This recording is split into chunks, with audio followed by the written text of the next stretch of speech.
Ladies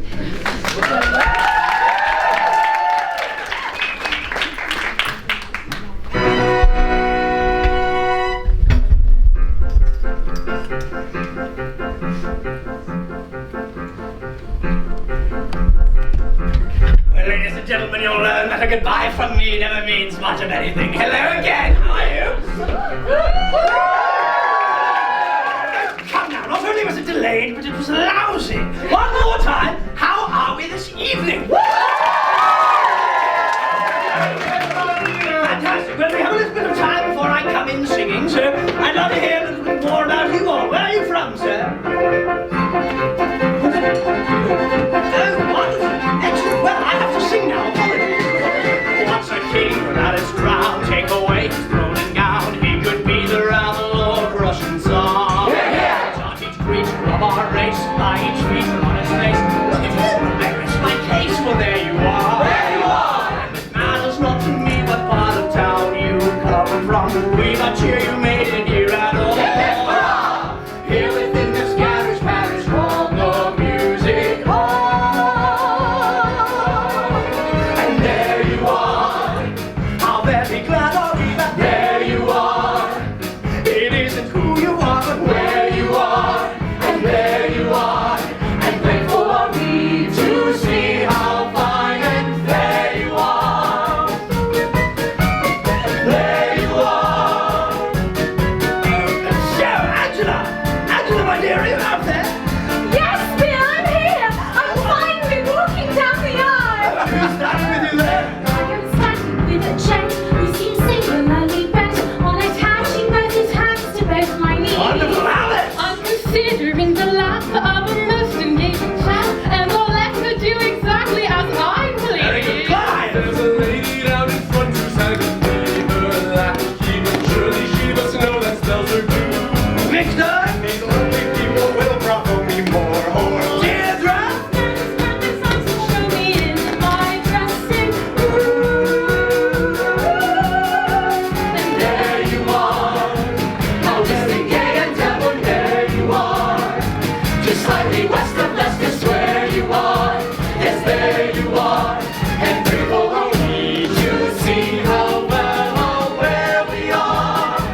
So lightning quick, let's all kick up a fuss. We can but pray or trust is blind in us. So drink your fill and just unwind in us. A warmly wicked frame of mind in us. You'll find in us. We want you and not a lot. We care for where you've been. And not a jot we care how you got in. We but care that they cannot know.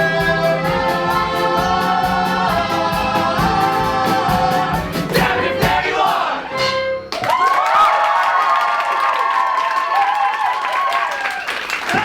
Thank you, ladies and gentlemen, and thank you to Mr. Purcell and to our fully trained orchestra, each member of which owns his or her own instrument. Yes.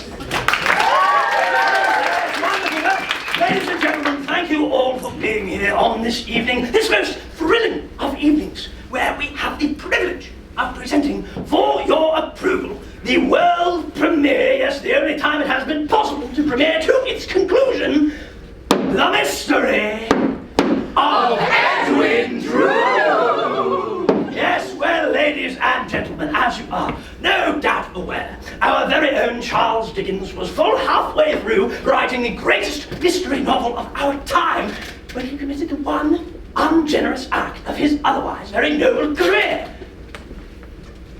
He died, leaving behind not the slightest hint as to the outcome which he had intended for his bizarre and uncompleted puzzle. Maestro! Tonight, however, when together we reach that point upon which Charles Dickens wrote no more, I shall be asking you, the audience, to vote, yes, to vote upon key issues regarding the outcome of our plot. So come now, interact with us. Let's all be as vulgar and uncivilized as is legally possible. Oh yes, come on!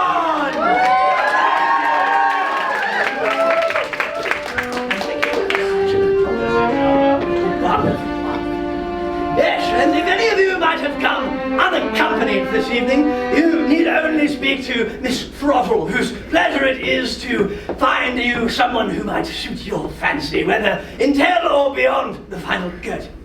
Yes, and if you do choose to partake, I do remind you that our vivacious and sparkling ingenues are not salaried employees, so please do contribute generously to the cost of their theatrical studies, and ensure that all goods are returned tomorrow morning none the worse for wear, yes? Yes, wonderful. Well, now we may continue with our main bill of fare this evening, the mystery of Edwin Drood. Wonderful.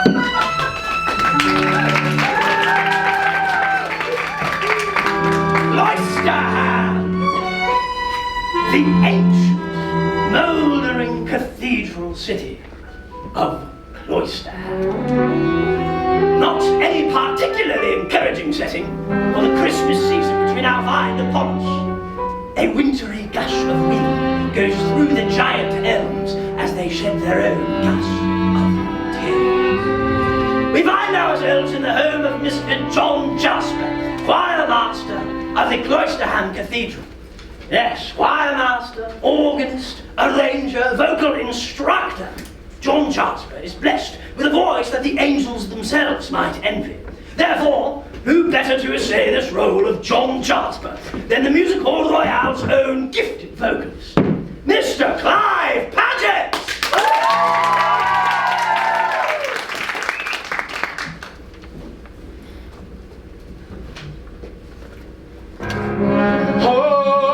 Another trifling day, one more soul-stifling day of blinding pain. Boredom grinds my brain down to the grain.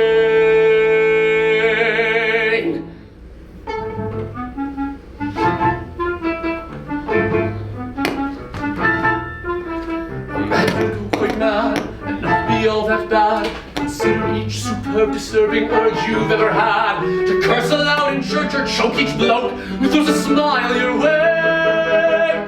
Be that as it may, a man could have bad dreams and not be all he seems, yet not be far removed from all the noblest of extremes.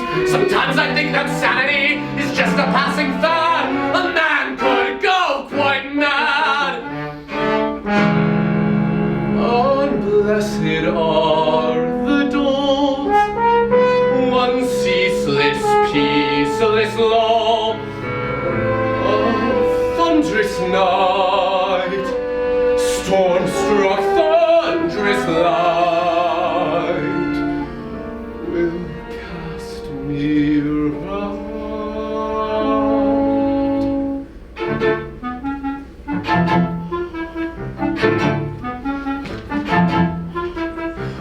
Lacking arms, swords are lacking charms, a fiend who frightens no one, for there's no one that he harms, whose clutches clutch at only desperate respite from this dim tableau. Knowing this is so, I hide myself in thought, where one cannot be caught, and feed on dreams that contradict each edict I've been taught. Sometimes I think that sanity is just a passing fad. A man could go quite, man could go quite, man could go quite mad. That's Mr. Clark!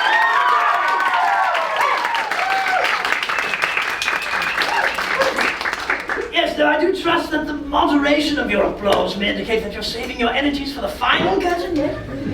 Well, we find ourselves with Mr. Jasper as he is eagerly awaiting the arrival of his young nephew, the title character of this evening's diversion, yes, the young Edwin Drood. No, ladies and gentlemen, your eyes do not deceive you.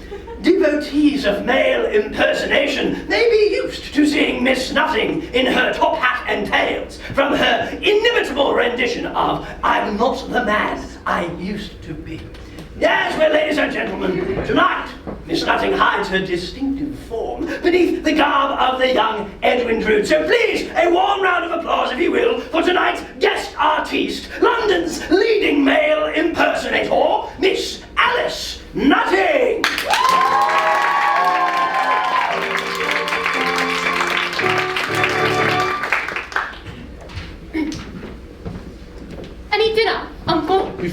Ned, that uncle and nephew are words prohibited here by express agreement. Yes, of course. Sorry. John. Look, Jack, don't drink yet. I must first propose a toast. To what, Ned? To what, he asks. To Rosa. Rosa. To the fair Miss Rosamund. Surely you've not forgotten that Rosa and I are soon to be wed? Not quite slipped my mind. Yes, a tedious ceremony in your creaking cathedral, John, and then off with my wonderfully pretty bride to dusty Egypt, where I intend to shake things up a bit. So it's certain then. Egypt seems a desperate great distance. This portrait of Rosa is not one of my better efforts. They promised to hang it here. In heaven's name, why? Because it reminds me of you, Ned, and of the happiness I wish you and Rosa. Yes, of course. Though our courtship suffers from an unavoidable flatness, seeing as her dead and gone father and my dead and gone father as good as had us married at birth. Tut tut, dear boy. Tut tut, oh yes! You have the freedom to love whomsoever you please. Don't stop, dear boy. Do go on. Goodness, Jack, you look frightfully ill, as if a strange film has come over your eyes. I've been seeking medicine as of late for a pain, an agony that has overcome me. I've been forced to seek treatment in London. But fear not, the effects will soon be gone. My dear uncle! Take this as a warning, Ned. Edwin, this is a confidence between us. I'm confiding in you because we are fast friends, and you love and trust me as I love and trust you. Full pads, Jack! My dearest Uncle Jack. My dearest nephew, Ned. A love Without your friendship would be life as good as dead. The winds of hell may blow, but as you well may know, I'll heed your call, no need to stall and face the fires below. For you. Two kinsmen more than brothers, we know no next of kin, and yet we know no one is closer neath the skin. The blood that flows between us, the bonds that tie us twain. Two kinsmen wed, all is fleet and we remain. My dearest nephew Ned. My dearest Uncle Jack. If men say words against you, I would make them take them back. A loyal lad of mine would be as glad to die if by my death one extra breath of life for you I buy. 'Tis true for you. Two kinsmen more than brothers, we know no next of kin, and yet we know no others closer neath the skin. The blood that flows between us, the bonds that tie us twain. Two kinsmen wed, all others flee, and we remain.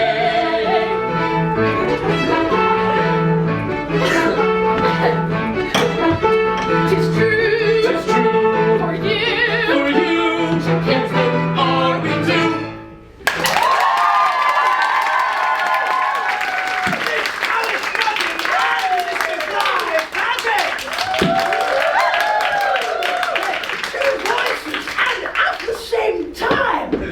These prizes, that seems almost an embarrassment of riches. Yes, well, to continue, we are meeting Edwin Drood as he is coming to Cloisterham to offer his regards to his bride-to-be, the fair Miss Rosa Bond. Yes, like Drood, Rosa is an orphan residing at Cloisterham's most respectable seminary for young ladies, aptly called the Nun's House, for there is none of this and none of that. Well, who then shall portray the fair Miss Rosa Bond? Well, none other than that most lovely of English roses, yet to be plucked, that blossoming bud herself, the unspeakably lovely Miss Deirdre Peregrine.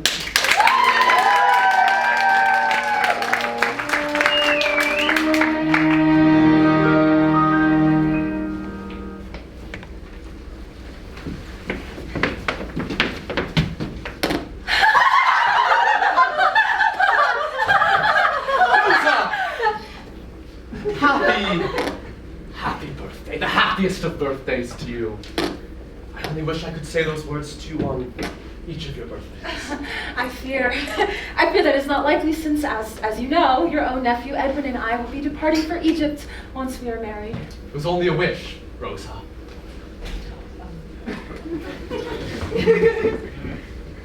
How lovely you look. I've awaited your birthday with eagerness. Eagerness, Mr. Jasper. Yes, your voice will no longer be a subject to the fluctuations of adolescence. And in what condition is your voice today, my dearest student? As my tutor, perhaps that question should be best answered by you, Mr. Jasper. Shall I sing the Mozart? No. I've prepared another song on the occasion of your birthday. The choir master's pay being what it will, my life's blood is the most I can afford to offer.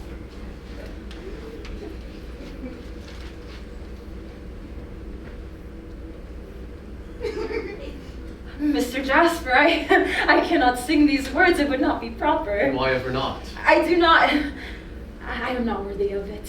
As your choir master, that should be my decision from the beginning. Please.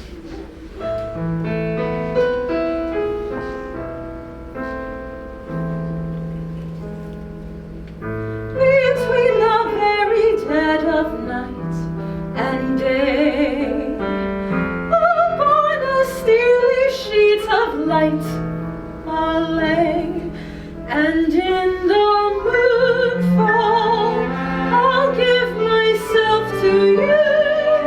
I'll bathe in moonfall and dress myself in dew. Before the cloak of night reveals the morn, time holds its breath while it conceals the dawn, and in the moonfall all sound is frozen still, yet thrust against me your skin will warm the chill of moonfall. I feel its fingers lingers the veil of night sheen, lights made from stars that all take symbol.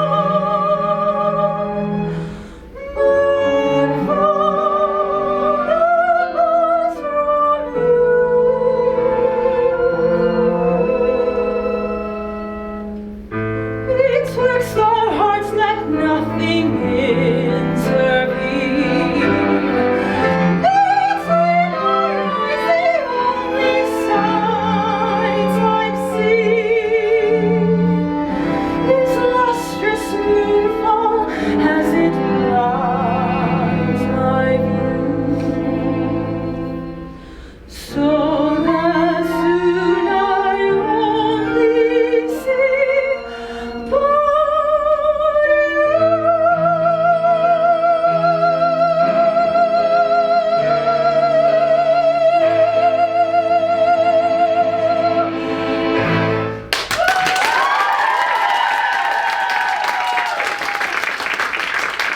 That is wonderful, Rosa.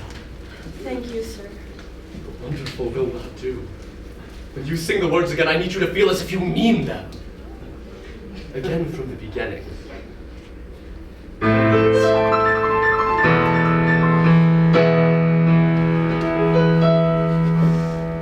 Between the very dead of night and day, upon a steely sheet of I can't bear this!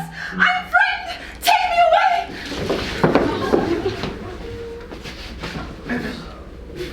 It's nothing.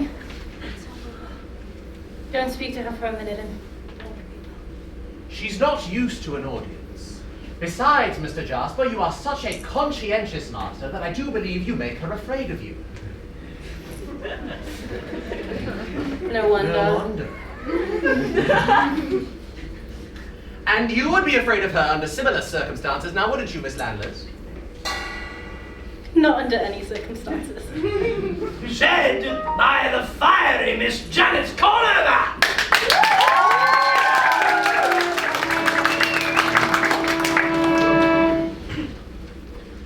afternoon, Reverend Crisparkle. And a blessed afternoon to you, Mr. Jasper. And may I introduce young Neville Landless. He and his twin sister Helena have just arrived from Australia, where they no longer have any family. Young Neville has been entrusted to my care, whilst Helena will be staying here at the nun's house. Welcome to Cloisterham, Mr. Landless. Yes, I'm afraid Neville has been given to me to calm his rather hot-tempered nature. Yes. You and your sister lost your parents recently, Mr. Landless? No, their mother died when they were quite young, and now their stepfather has crossed over as well. I'm most sorry. There is no need for you two bright gentlemen to console me. As it were, it was well my stepfather died when he did, or I might have killed him. The newest member of the Music Hall Royale, Mr. Victor Grinstead. I surprise you, sir? You shock me, unspeakably shock me. You never saw him beat my sister. My stepfather was a brute, Mr. Jasper. In vain my sister Helena tried many times to flee his cruel and miserly hand, even going so far as to disguise herself as a boy, but to no avail. As for myself, as far back as I can remember, I have harbored a bitter and deadly hatred that has made me secretive and vengeful. I say was said by that favourite fixture of the Music Hall Royale, Mr. Cedric Moncrief.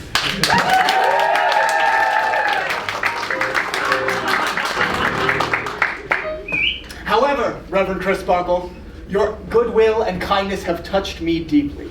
I pledge to renounce my ill-tempered ways and break new ground for myself. Oh, there's the lad! He'll soon blend in, Mr. Jasper. Your pupil, Mr. Jasper, she sings beautifully. Thank you. I see that your efforts have not been without success. I trust so, Mr. Landless. And pray tell, does your relationship extend beyond that of master and pupil? Heavens no, Neville!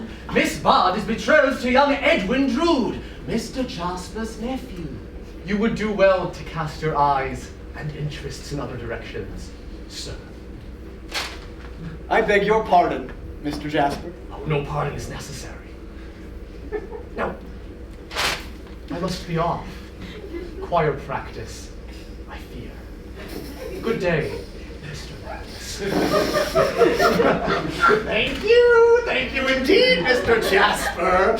I trust we shall see each other again.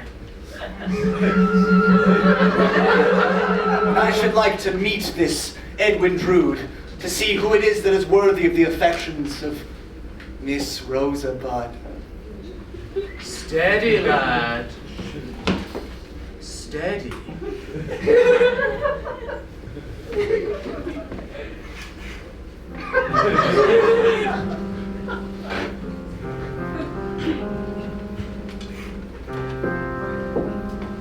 You're feeling better now, aren't you?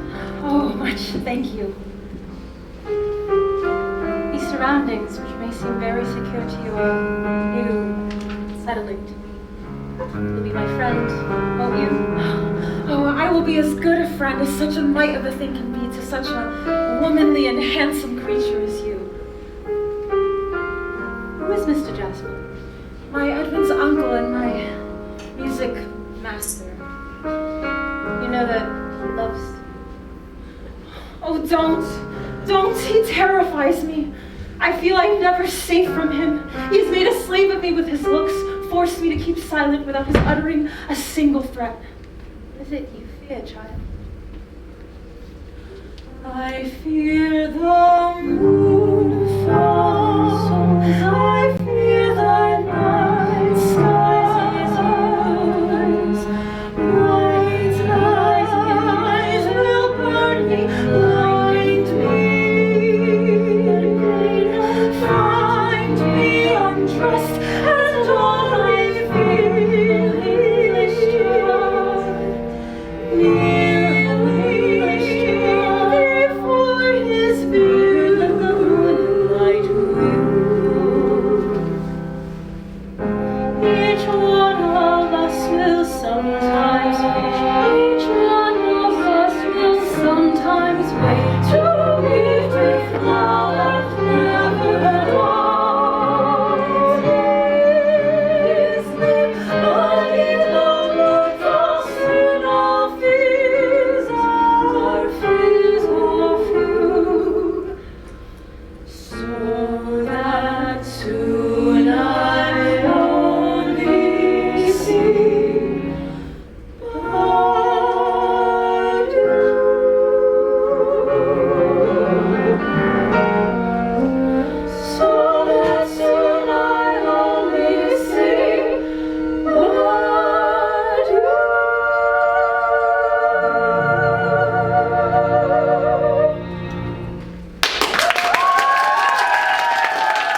sanctity of the nun's house and make our way, for reasons which will soon become clear, to the meanest corner, in the meanest hole of the fabric of the city of London, the opium den of the Princess Puffer. Here the universal tongue of opium is spoken, with its sub-dialects of prostitution, burglary, violence for profit, and murder. Reigning supreme over it all is the Princess Puffer, who ministrates to her clients' needs and who hears far more than she tells. Portrayed this evening by the grand dame of the Music Hall Royale, the Queen Mother of the Red Light District, that good woman of ill repute, Miss Angela Prysock.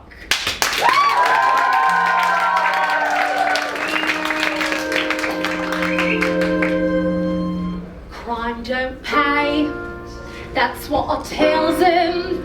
If it did, would I be here? Mixing pipes, what then I sells him for a pint of rotten beer. Throats you cut to pocket throppings, or you slut to cop some sleep. Bash a face for bleeding tuppence, pure disgrace to work so cheap. So I say, don't be a sinner for the price of London gin. You can't pay for one square dinner with the wages of sin. Send me so, call off, come off it, it would buy this sack of skin. Although there ain't much profit in the wages of sin. In the wages of sin. In the wages of sin. Hello, love. Fancy seeing you here 2 nights in a row. What? I gave you your change, didn't I? What piece of crumpet you've been buttering up instead of me? A little slice of raspberry tart. Begging your pardon, miss, I'm sure. Oh, first time out on the town with him, is it? Well, never you fear, love. I've been out with him on numerous occasions. And whatever he's got in store for you, praise God, it will be ever within an instant.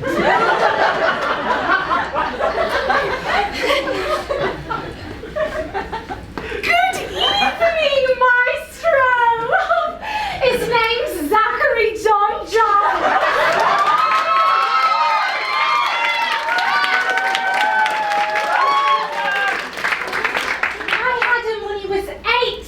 God love him.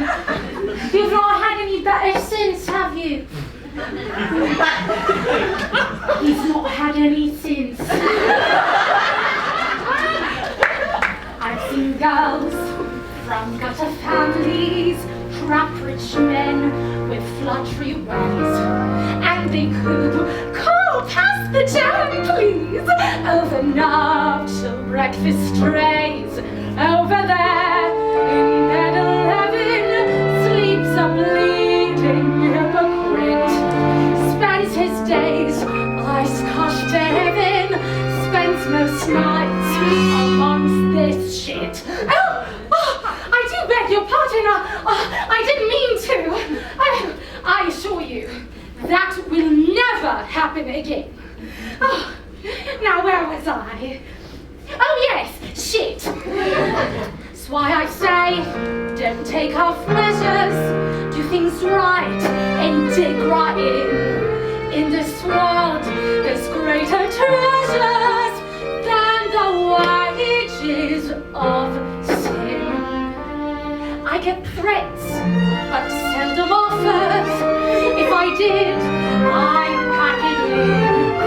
You can't fill many coffers with the wages of sin.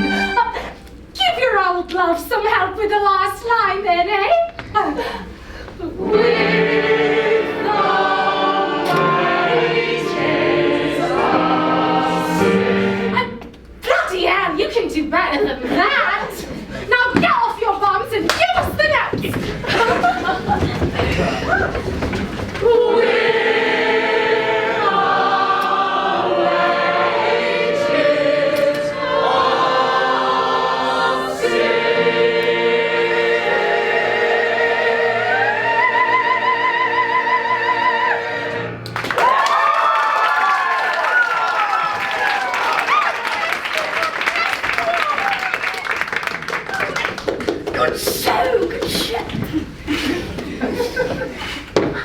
The meanest room in London. But would not the parishioners of Cloisterham be shocked to find in bed 11 their goodly parishioner, the master of Cloisterham Cathedral, John Jasper?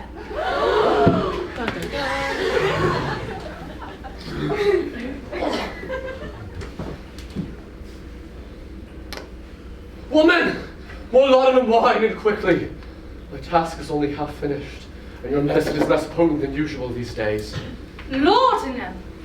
So you're mixing wine with opium these days. I'll fix it for you now. I get the changing of the colours and the grey landscapes. I must be rid of him!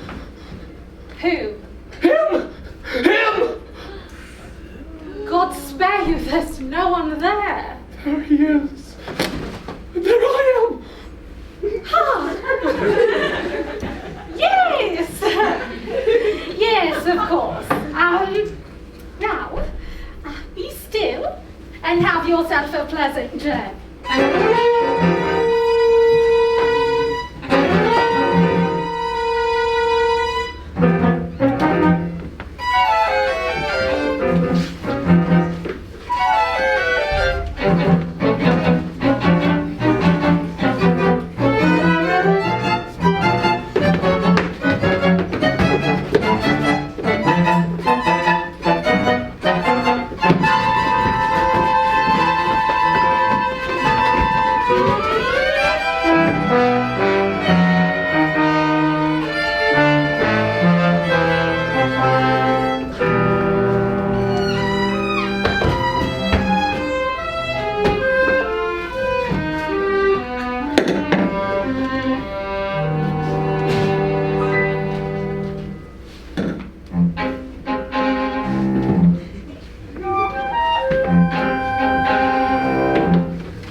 Did you say Rosa Bud?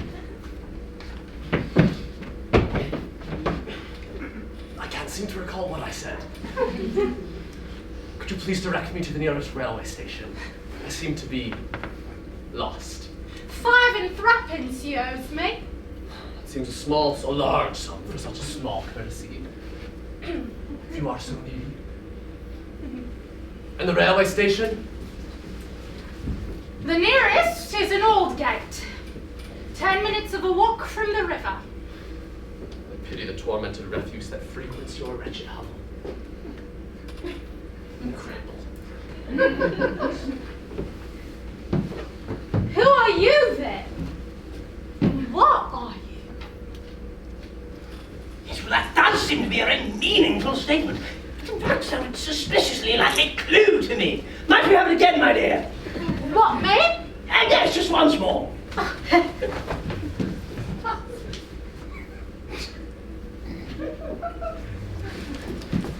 Who are you then?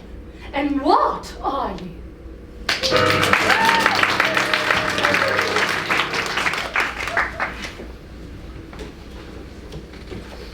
As we step out from the Princess Puffer's opium den and find ourselves in less sordid surroundings, we are introduced to one of Cloisterham's leading citizens, the Mayor, Thomas Sapsey.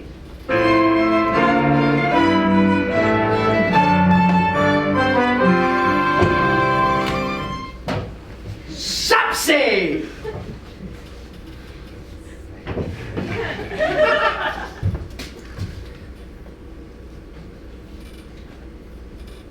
What? Is it? Where?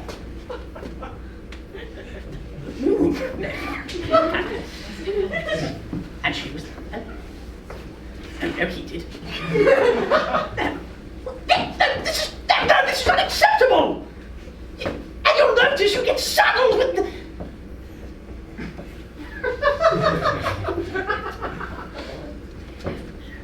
So, ladies and gentlemen, your kindest of indulgences for a brief act. The part of Mayor Thomas Sapsey will not, I repeat, will not be portrayed by Mr. James Hitchens tonight, as is stated in your programme. You see, Mr. Hitchens, as many regulars of the Royale may know, is more frequently seen at the bar across the street than he is up with us in the headlights. Yes. And it seems that tonight he is once again massively indisposed due to injuries he sustained while fighting for a lady's honour. Yes, well, apparently the lady wished to keep it. Well, in this event, the role of Mayor Thomas Sapsey will instead be portrayed by your humble chairman and ever your obedient servant. I do, of course, refer to myself. Yes, Mr. William Cartwright. If this substitution meets with your approval, that is.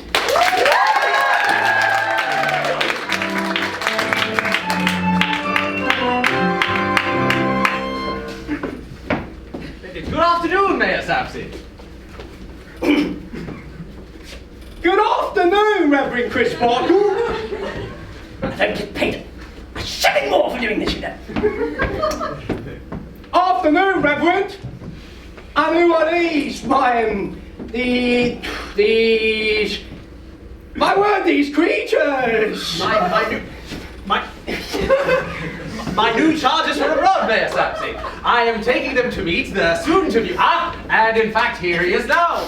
Neville, Helena, allow me to introduce young Edwin Drood. Sir! Sir, I must congratulate you, not you. I must congratulate you on your good fortune.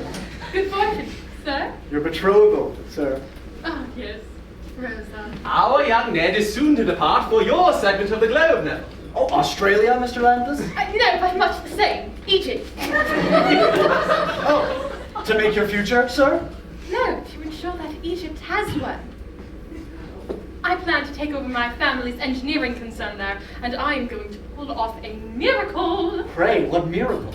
The Cairo Transverse, a thoroughfare for coach and commerce across the desert to Alexandria. Quite the monumental task, I should think. Indeed.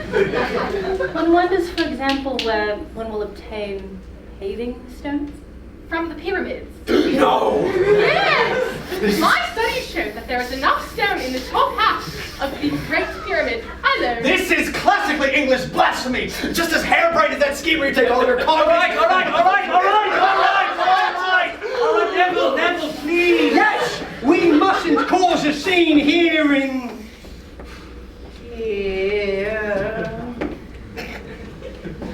Cloisterham High. In Cloisterham High Street!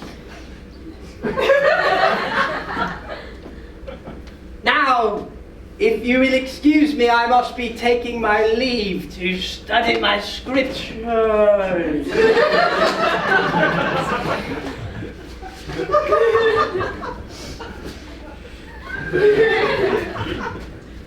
I meant no offense, sir.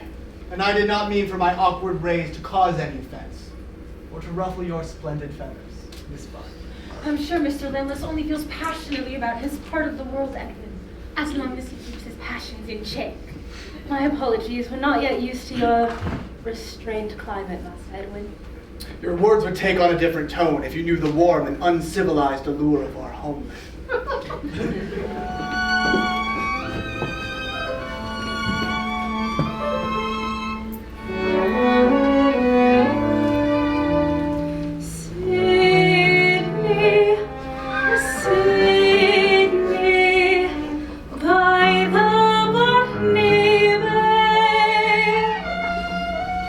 West of Auckland, east of Adelaide,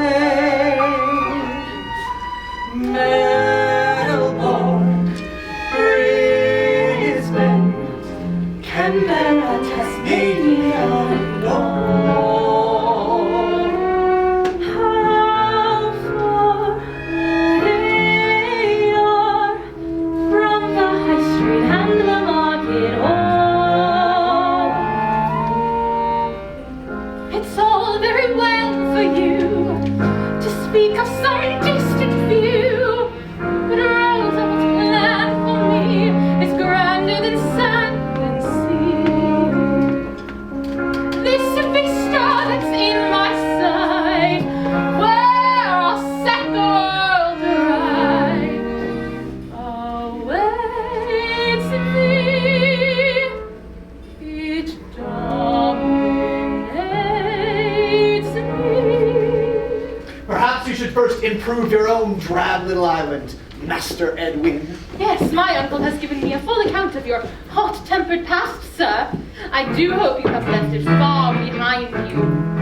My reputation precedes me here, a situation I needs must fear. What hope have I of blending in when I'm the offending twin? I thought I'd cleaned my slate at last, but they anticipate my past. What do I owe them? What they expect? But shall I show them the full effect? A British subject on display from afar today.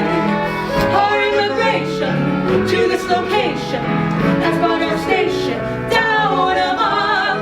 This distant nation delights creation in rank and file, and English are they, and British am I. British are they and English am I.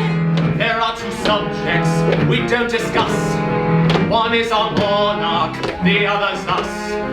And yet I fear you soon will be the subject of scrutiny. A British subject nonetheless. From where in wild hell try to guess? Cape Town or Burma, what's all the fuss? All terra firma belongs to us. A British subject bred born, and subject not to scorn. Our immigration to this location has brought our station down a mile. Return like civilization, rank and file, and English are they, and British am I. Our immigration to this location has brought our station down a mile. This destination delights creation, rank and file, and English are they, and British am I. This is the way we'll stay. This is the way we'll stay till we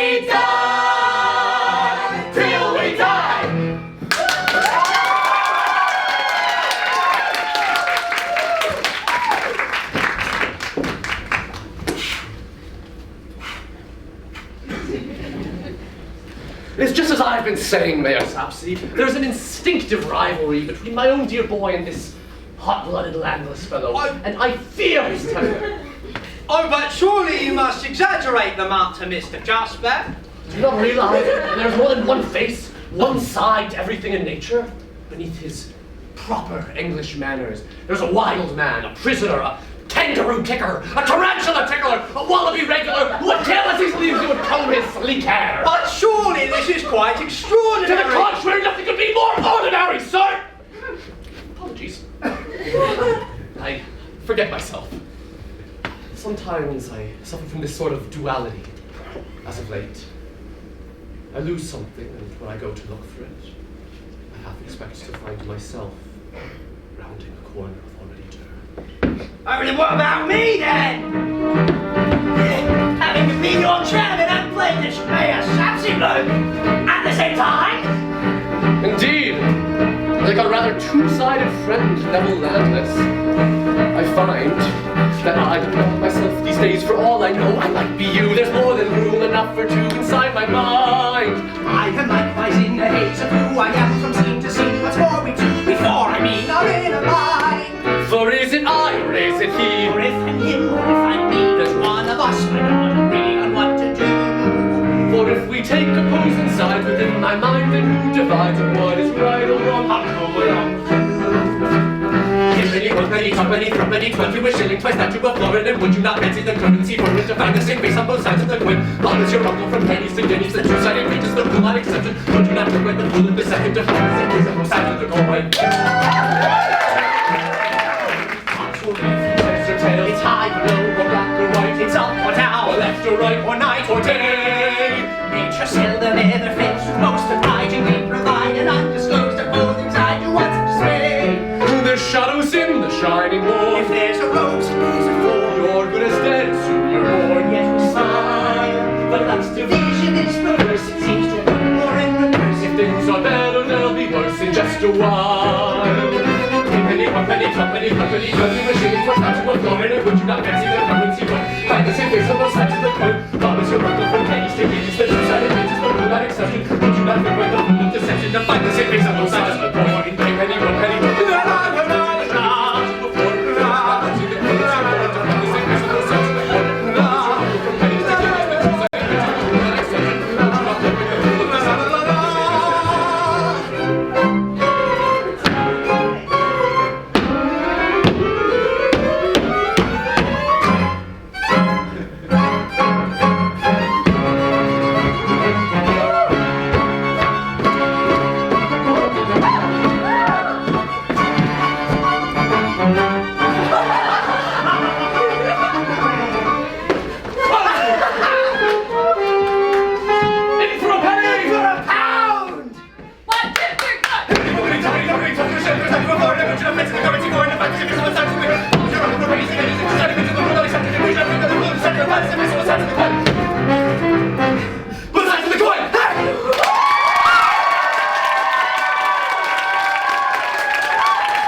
You've convinced me, Mr. Jasper.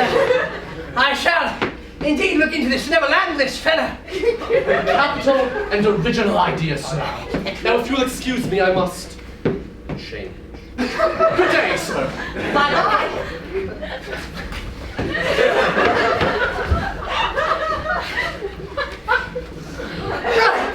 Well, we now find ourselves coming into contact with a relic known only to the residents of Cloisterham as Drood. A man whose knowledge of the cathedral crypts is only exceeded by his capacity for wine and spirits. Yet he is wending his way towards a very important assignation. What's that you say, Bill? I said he is wending his way towards an important assignation. An congratulate you with Mayor Sapsy, who lives just around behind the... What's that you say, Bill? He lives just around behind the cathedral. So have you! I did not come here to be insulted. Why? Where do you usually go? I'm not a complete fool, you know. Oh, which bit is missing? Next to an idiot. Pleased to meet you. Ladies and gentlemen, in the role of Durdles this evening, I give you, and I don't want him back, your friend, not mine. Myself, your very own Nick Cracker!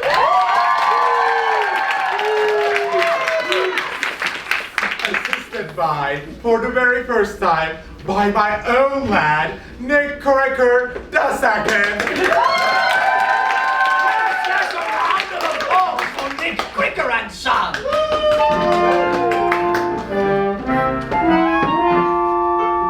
Good afternoon, Mayor Sapsy. Your Lordship. Sir.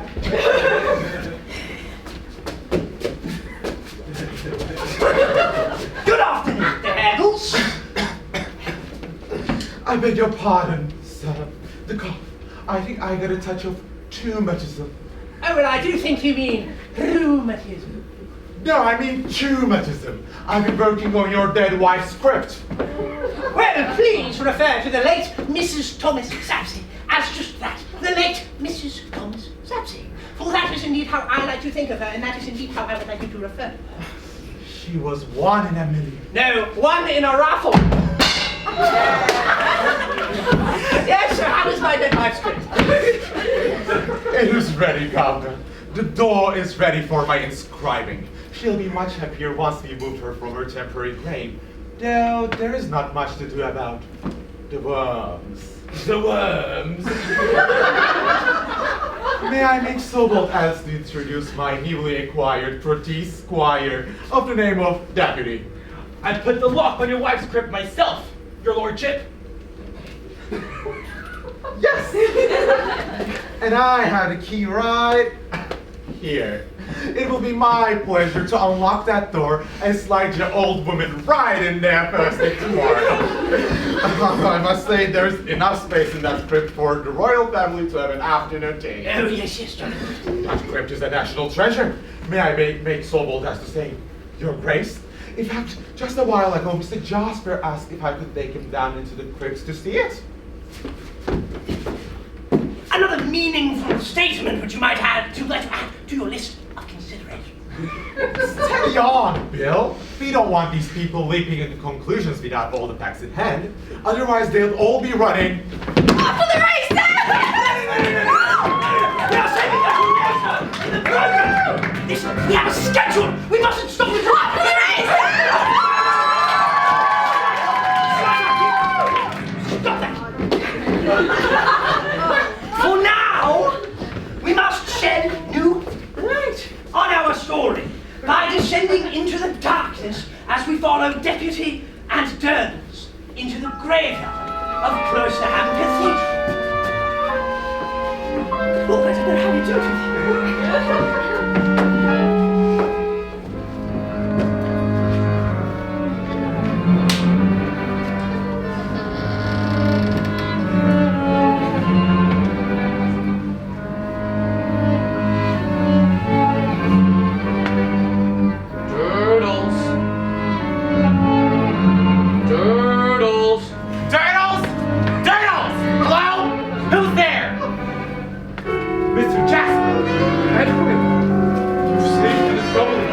Myself. What?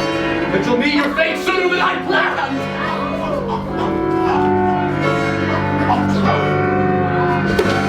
There! That'll serve you. You murdered him!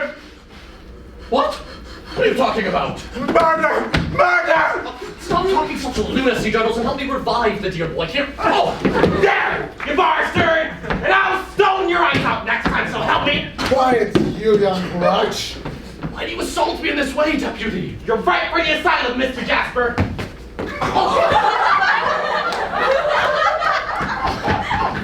Julia, you young lad. Blame it on his infectious sir. But, this is excellent wine you gave me. More potent than I am accustomed to. Did you get a chance to take a look inside Mrs. Sapsey's crypt while I was asleep? No, I seem to have gotten lost. I was lost in a pitiful dream myself. I imagined someone touched me and took something from me. That's what it was. Mayor Sapsey wouldn't like me leaving the mausoleum keys in front of the crypt now, wouldn't he? Why, Mr. Jasper? The key to the tomb is missing. What do you think of that? I think that I have guests due any moment for Christmas dinner, and I would be a poor host not to show them all the joys and comforts of the season. Good evening, girls. And God rest you merry, Mr. John Jasper. Yes, it is now indeed the very eve of Christmas. But there is precious little joy in Cloisterham, as at long last Edwin and Rosa speak words which they have long felt.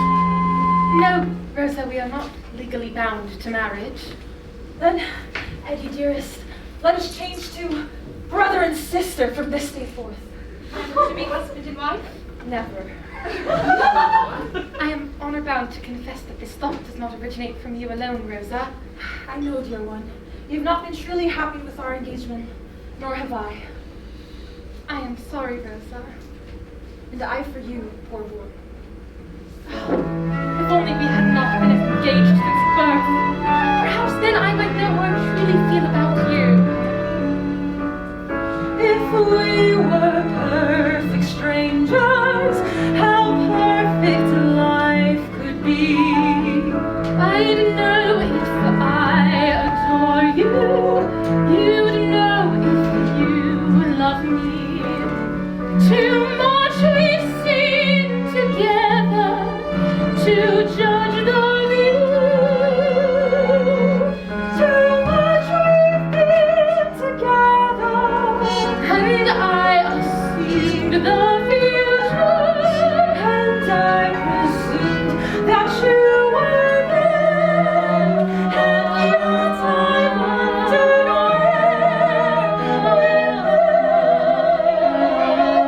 if we were perfect strangers, I'd find my way with ease. I see the path before me, the forest from the trees. Could life be real without you? You're always there. How do I feel about you? I care too near to touch you, my dearest Ned. How much you mean to me. How we feel it, how we share it. Brother, sister, I pray you will take this clasp, left to me by my mother, as a vow of my eternal friendship. God bless you. God bless you, dear.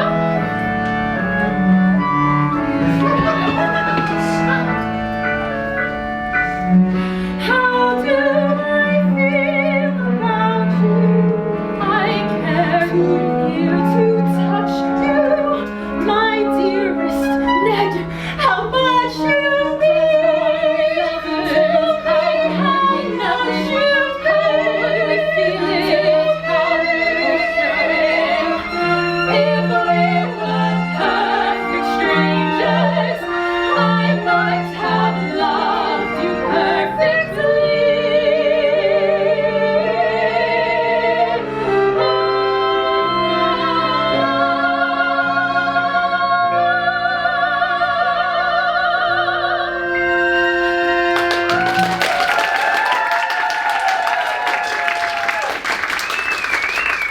All this will come as a great blow to my uncle.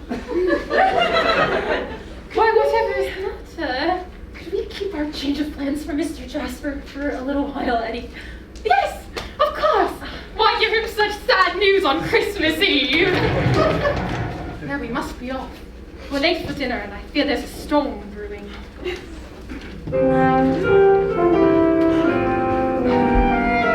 Why, ladies and gentlemen, why was the waiter not shocked when he found cufflinks in a restaurant attendee's salad? They were merely part of the dressing. Yes, just a little comedy. I've picked up quite a lot of skills as the chairman of the Royale. You see a lot of travelling acts. Now, you, sir, may you come up here? Yes, well, another one of these acts which I have picked up is artistry, and so you see I now a photorealistic portrait design.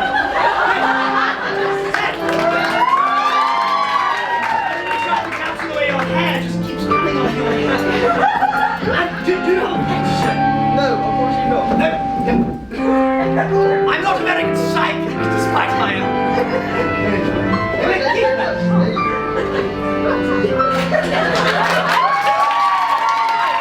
The one skill I have certainly learned is how to teleport an audience into a new location without anybody noticing.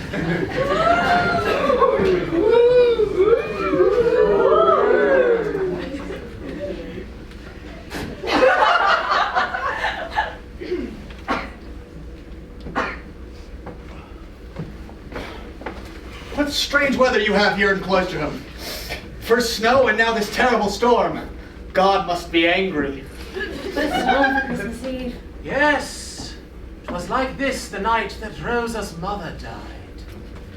Ah, Neville told me that you were once engaged to Rosa's mother. Isn't that right? Indeed, though I fear I was a bit too Anglican, a bit too angular for her taste. And then, at a seaside party celebrating her second anniversary, only a few months after Rosa was born, she apparently slipped while walking unobserved along the cliffs and drowned in the embrace of the ungrateful waves. But enough! Let us all follow Mr. Jaspers. He loves Zachary!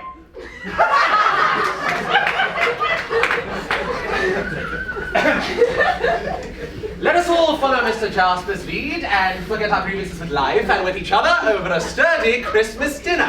I pray only that you will forgive the meager merits of my humble fable. Hello! Sorry we're late, but we fought the storm all the way Miss here. Bud, it is wonderful to see you. Please, won't you let me take your wet things? Yes! Let's all give Neville our wet things so he can go dry I up. was only trying to help Miss Bud. To the contrary, I think you were only trying to help yourself. What? Look, John! His hot-headed temper can flambe the Christmas pudding. Edwin, Mr. Landless will take you seriously. No fear of that.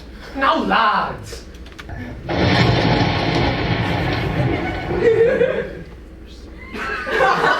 Miss Bud, how is it that in this season of holly you remind me of the flowering hibiscus? And how is it that you reminded me of an inconsistent baker, Neville? For while your metaphors are quite stale, your manners are uncommonly fresh. You go too far, sir! Gentlemen! I will not tolerate any more unchristian-like behavior at my table. Now, I recently obtained this wine, especially on a recent trip to London. And it is very good stuff indeed. I think you lads will like it. Well, any port in a storm for me. Oh, yes! Any port in a storm. Very good, Edwin, very good. Oh, yes, jolly good, yes. Oh. None for me, thank you. Well then, let us drink deep.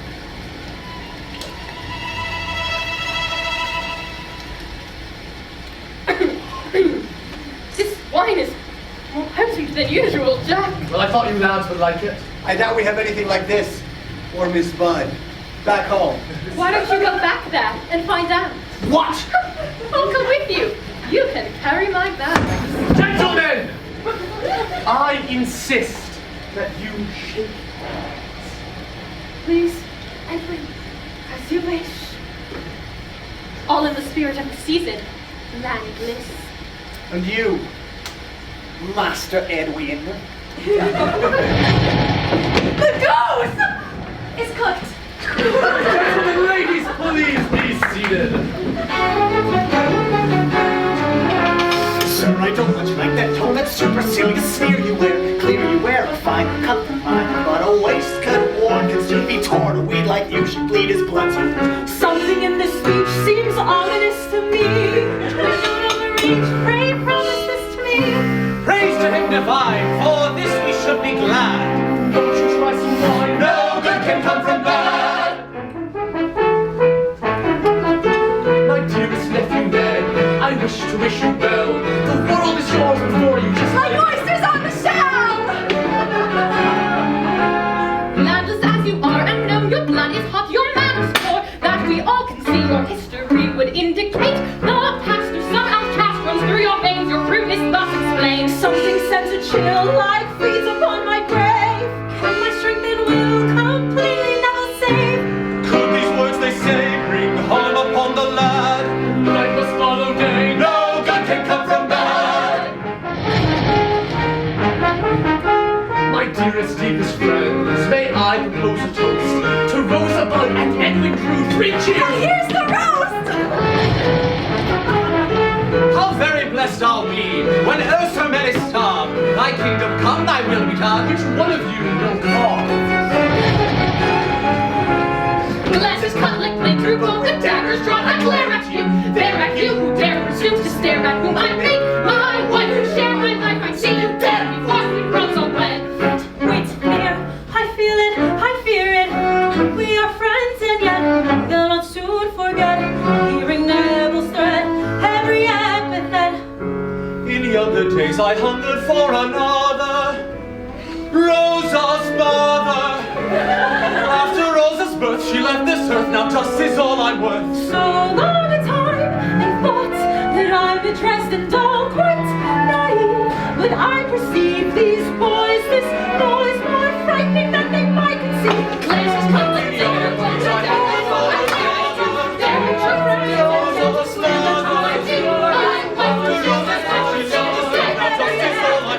With these new additions there may be revealed murderous ambitions otherwise concealed. Fire on you I curse, full warning you have had. That must lead to worse. No good can come from bad. No good can come from bad.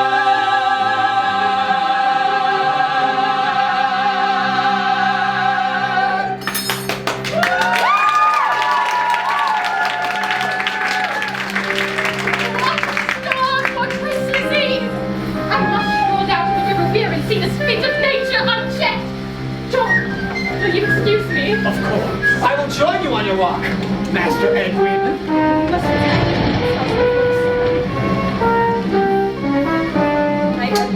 My dear, Everyone, Rosa! I shall see the lady safely home. be careful how you tread, Neville.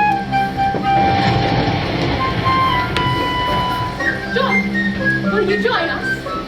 Unfortunately, I have plans that I must execute. Come, Edwin. Your destiny calls. I will not let you go with this flimsy coat of yours. Take on your humble but serviceable people coat. Do you find it? Then goodbye, Uncle. Goodbye, all.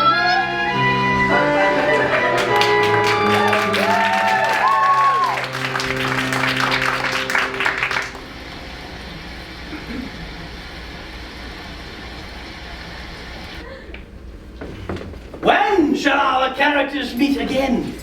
When, if ever? Why was the explorer disappointed when he encountered land off Canada? Why? It wasn't a new discovery, it was only newfound land. Yes, well, speaking of exploring and discovering, I'm not quite happy with the accent which I'm using for Mayor Sapsy. You see, I think it's to be some crude imitation of my Cockney aunt, and I don't believe that to be fair to her at all. So, I must ask you, I've been thinking of the travelling acts that have come through here, and I'm wondering, would you prefer for Sapsy to be Scottish or French, or I've heard this interesting voice from America. What would you prefer? Scottish.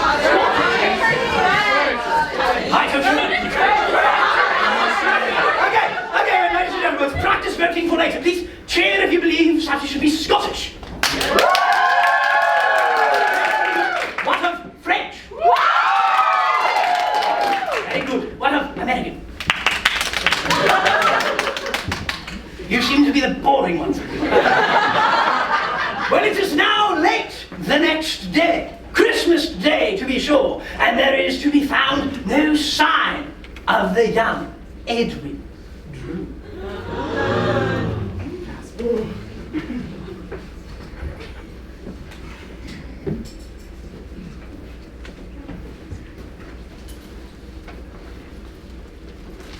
Mr. Crisparkle! Thank goodness I finally caught you! Doing what?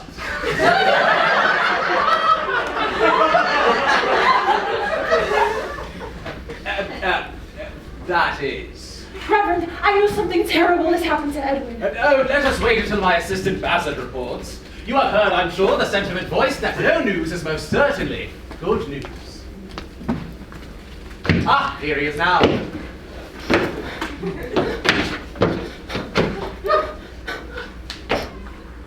And Bassett, what news? No news. There, you see?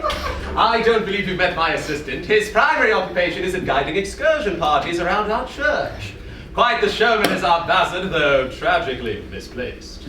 Misplaced? Yes, he carries with him a secret.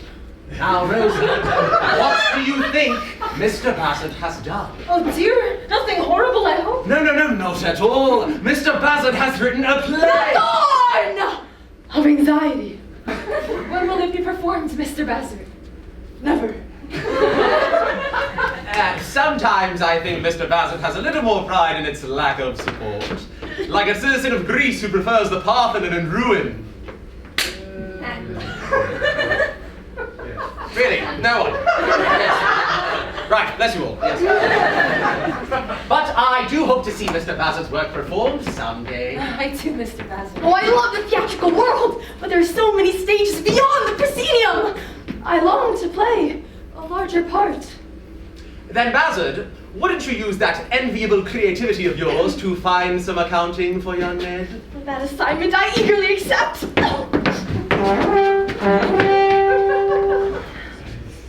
Oh, my dear hopeless Edwin. How like her mother she looks.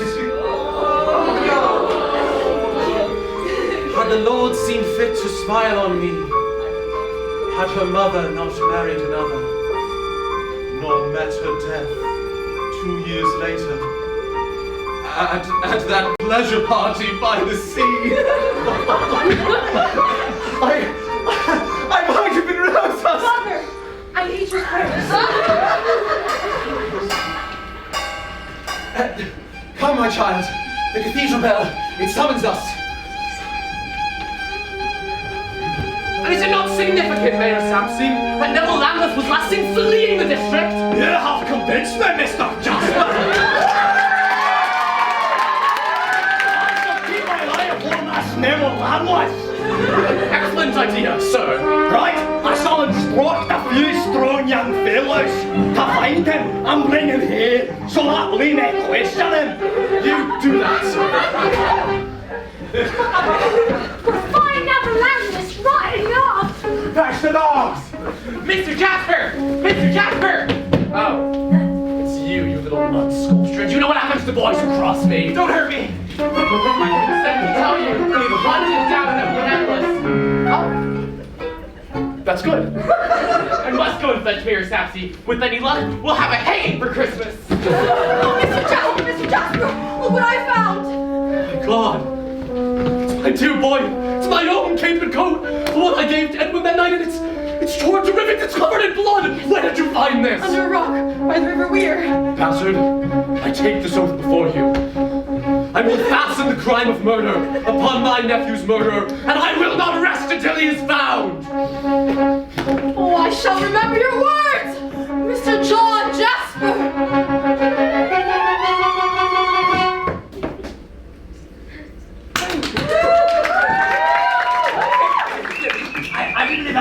for you this evening, Philip? That's right, Bill. Right, look. Well, it hardly seems worth your coming down from Knutsford each night, does it? That's right, Bill. Yes, well, and you certainly seem to have a specialty in these very narrow parts as of late. Not by choice, Mr. Cartwright. Yes, well, let's see. In our recent Julius Caesar, you portrayed... A senator. Oh, yes. So at least you are in for the kill. But, once again, in our much ado about nothing... I had the title role.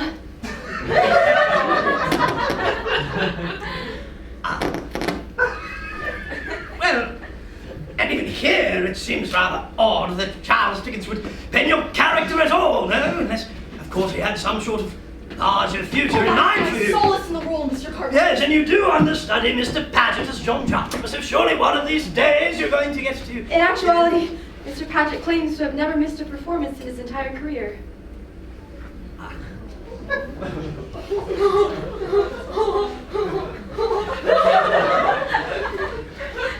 Right,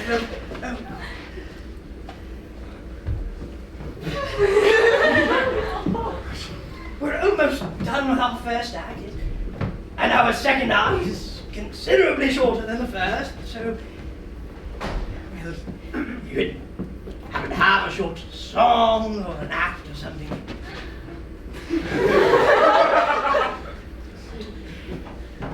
Shall we?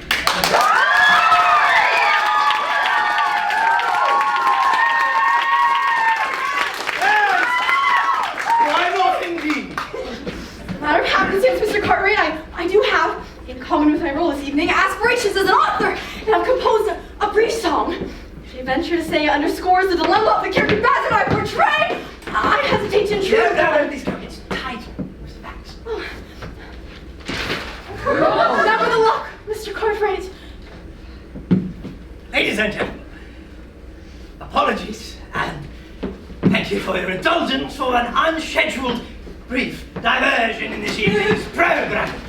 Mr. Philip Bax singing his own unpublished and perhaps rightfully unheard Never the Luck.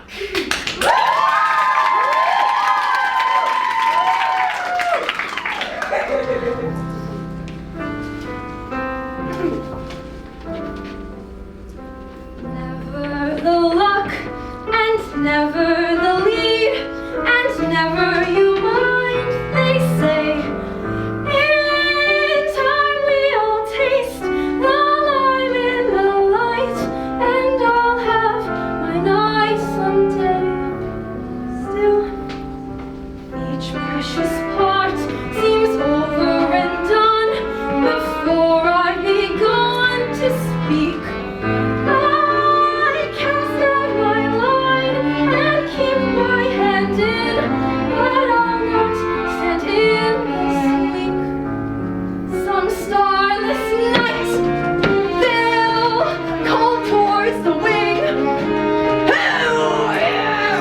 Oh, I'm saying that's when yours truly springs, and seeing me then they will cry. Why? He knows each line and everyone's cue. We must let him do the part. I center stage, the music will play. I'll waltz my way into your heart.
that lad. I'm sure there's... Neville Landless, where's my nephew? Why do you ask me like that? Because you were the last one seen with him, and now he is nowhere to be found. Mayor Sapsy, don't you wish to question him? Yes!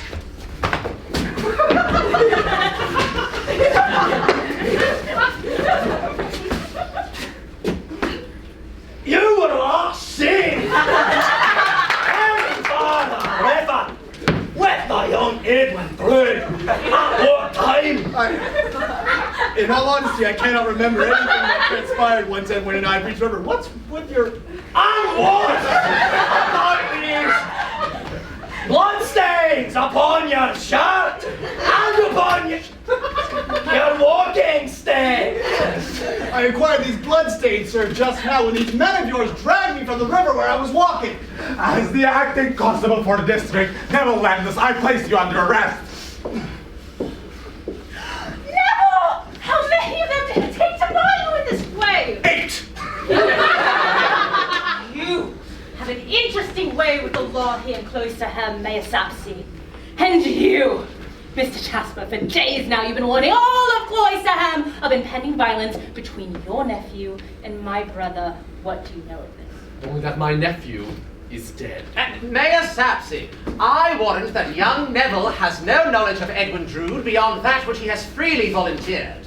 And you will volunteer nothing further. I would remind you, Miss Landless, that there is the issue of murder. Before you say that word again, you laughable man! Perhaps it would do you good to supply something more tangible than, a body, a victim, a corpse, something more tangible than an errant nephew, a timorous uncle, and a ludicrous city official with no backing for his charges other than sheer pluck and circumstance. Hear, hear! Well said, Helena. She's right, you know, Mayor Sapsy. Without Edwin's body, you cannot possibly arrest young Master Neville. Very well, release him. Bless you, Mr. Crisparkle. I am overpaid. Well, let's all pause here, ladies and gentlemen, right out of it. For we have reached a very important point in our narrative. One which many of you have been eagerly awaiting since our performance this evening began. Yes, the intermission. But before we all go backstage, where we shall equally vie for the pleasure of your company for 10 or so inconsolable minutes, let us sum up for your consideration where matters in our mystery now stand. Edwin Drood has vanished and may likely be alive. Dead. Whoa. But John Jasper has sworn vengeance on his nephew's murderer. Whom most in Cloisterham believe to be the young Neville Landless. But the charges against Neville have been rescinded due to the steely resolve of Helena Landless and the kindly support of Reverend Mr. Crisparkle, who was once betrothed to Rosa's deceased mother. Meanwhile, it's difficult to know what one should make of Durdles, the drunken stonemason, the keeper of Mr. Sapsy's crypt. Nor His young apprentice deputy, not to mention last, but in no way least, the mysteriously motivated purveyor of opium, the Princess Puffer. Statements to consider with one key admonition. Should you leap to conclusions without considering all of the facts at hand, you may find yourself carried, Mr. Bax! Off to the races! Now send you off with the Musical Royale's trademark anthem, Off to the Races. Quick conclusions often lead the best of us astray. The wise move in life is just to wait. Otherwise our galloping emotions run away like horses at the gate. Off to the races, off to the races, off to the race we go. The chases and what the paces, we seldom seem to know. every broken heart's about to nevermore pursue a member of the subject sated race. Say the race! Firmly anchored to the ground, and suddenly we'll go. Of their favorite face.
And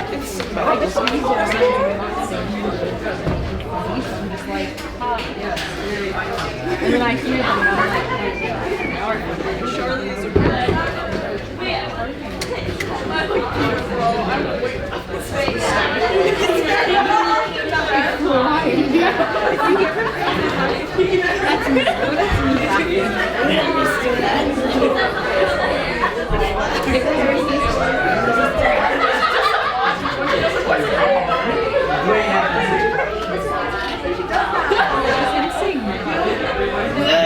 That's what took me out. It was like Charlie's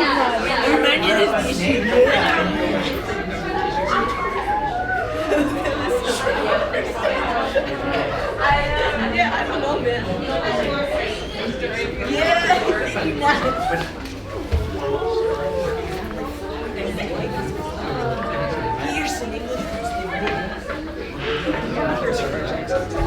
It's so good. He did after he was dead.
Ours extended, our professor extended it to Sunday, just randomly, like, for no particular reason.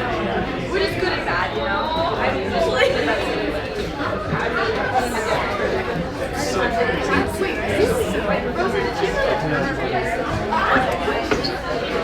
That's part of the show.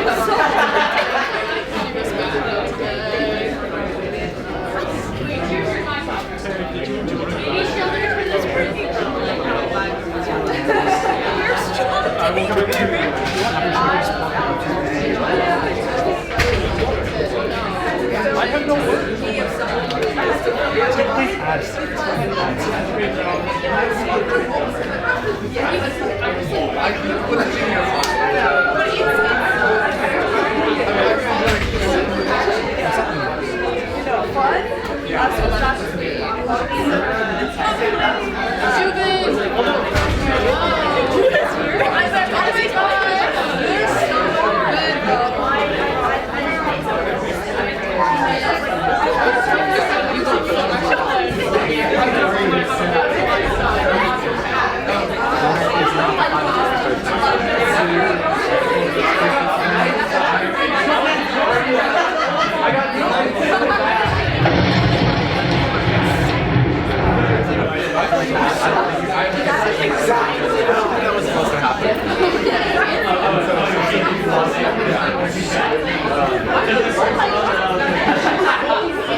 I've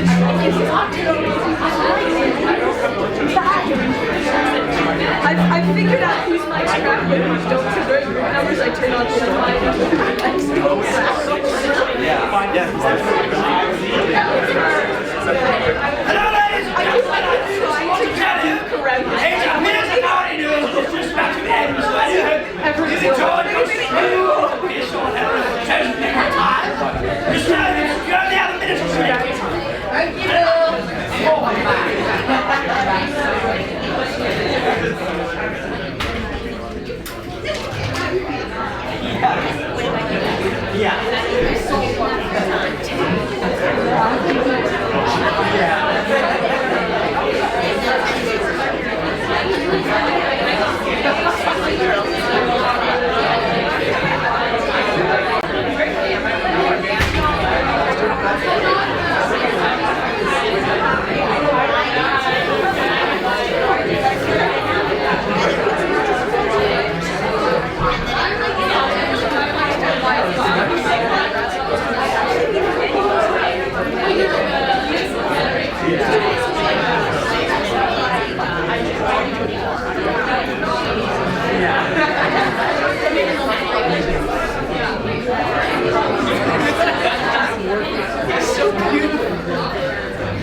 Sandra, what is going on? That's one hand, John Day, I'm trying!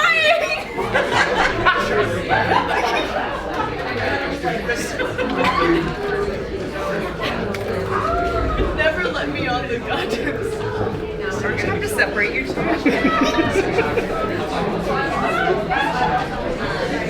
Oh no.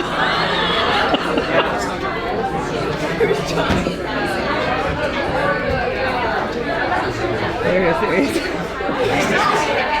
Specifically John. Wait, have you never seen this before? Yeah. I wholly endorse this. Specifically, only this video refuses to play all the sounds as if everything else is playing. Oh my god, that's awful. It's so sad. There has to be some other version of it.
Portions of King Lear with a tankard full of beer and a flame of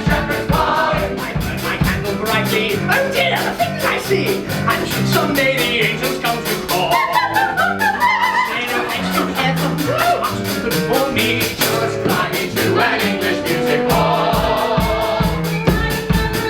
And never ask my age. Where I can jump and dance, you might, oh my, got something to say. I give you one and all an English music. I'll say the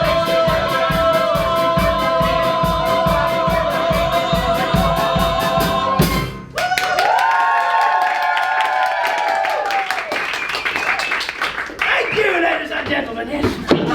Once again, thank you to Mr. Purcell, Zachary John Chalmers, son.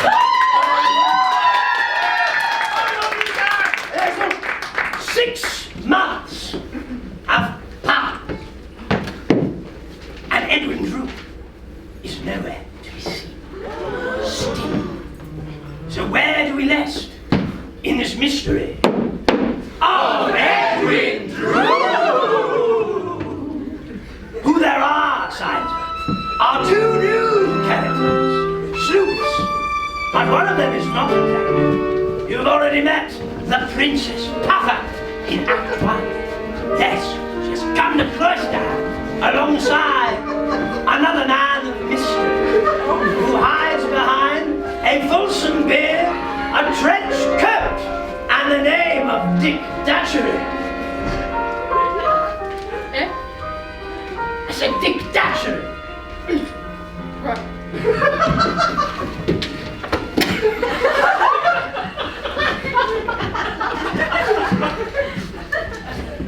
These 2 sleuths are arriving in Cloister, just like we are now at Cloister Station.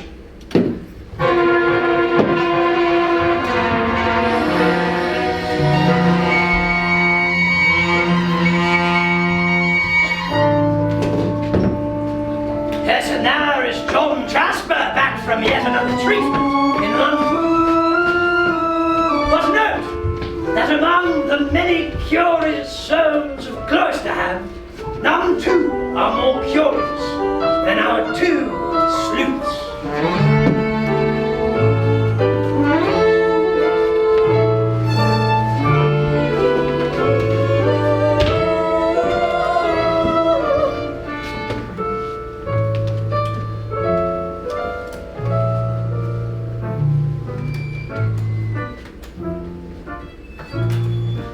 Here to track this man in black am I.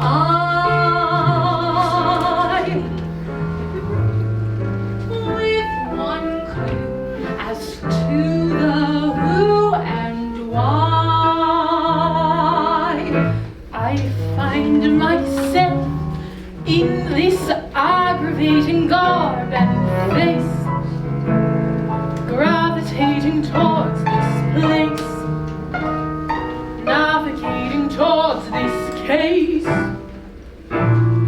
I've come to town, I hear at every door I'm not the clown, yet crafty at the core, settling down to settle up the score. I'll kettle full of fish, I'll fry, I'll cook each goose to mix a metaphor and a loose.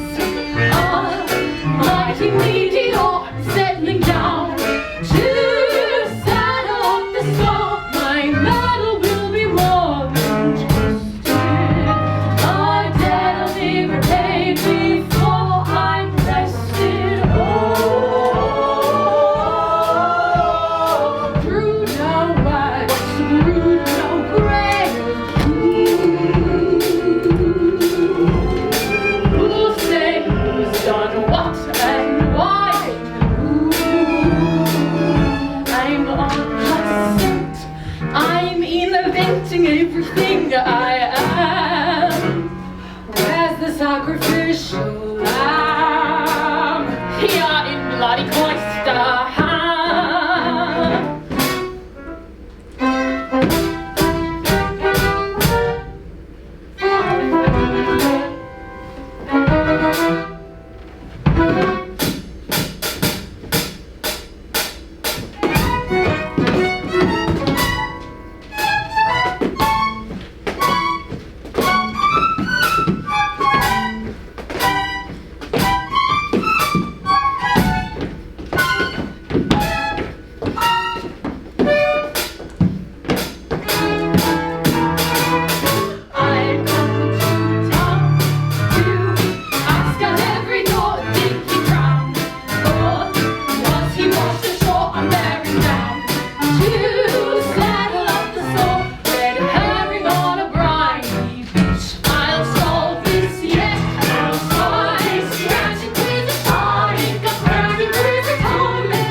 you've never seen before.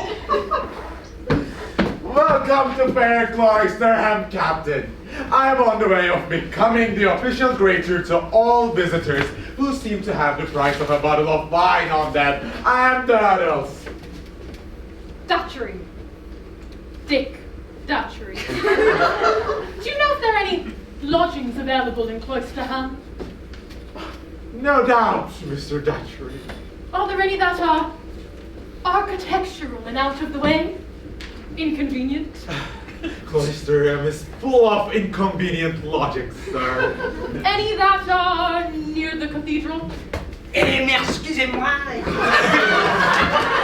I grew up related to over here, and the only accommodation that I know that is of that type would be a single room above the lodgings of the one named John Jasper. Yes, he is a quite admirer of mine. Happen to be the man who has been greatly affected by the loss of his nephew, Edwin Drood. That's the man. You won't catch me going near him again. And why is that, boy? Because I'm going to be lifted on my legs and choked again.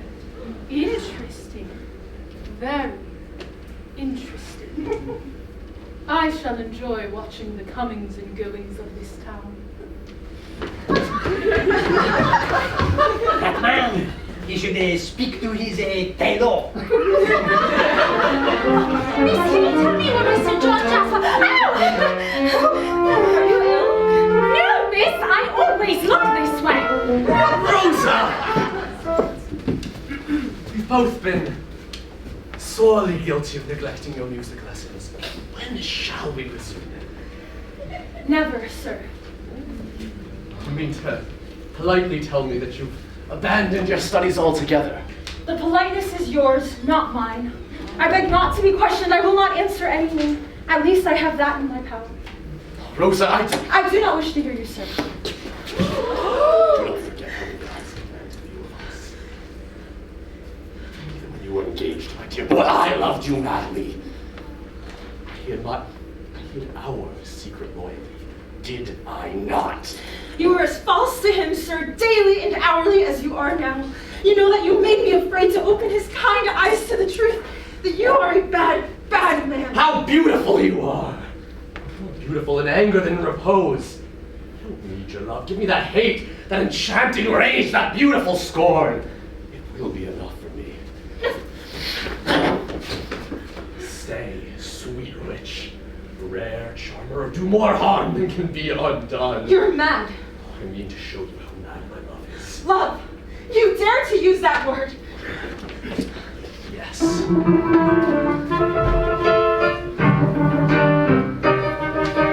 Love is what's a word that wandered here from pastures where it was barely said or seen and seldom sung.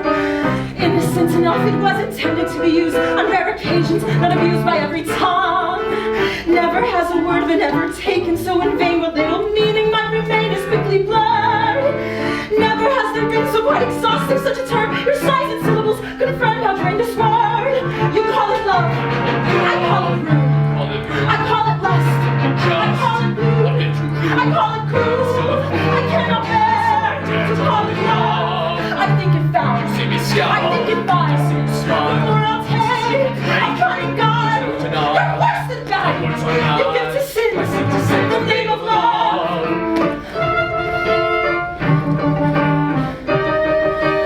Rose about the dainty little face whose every curl confirms that she's a child of girl and you'll fight.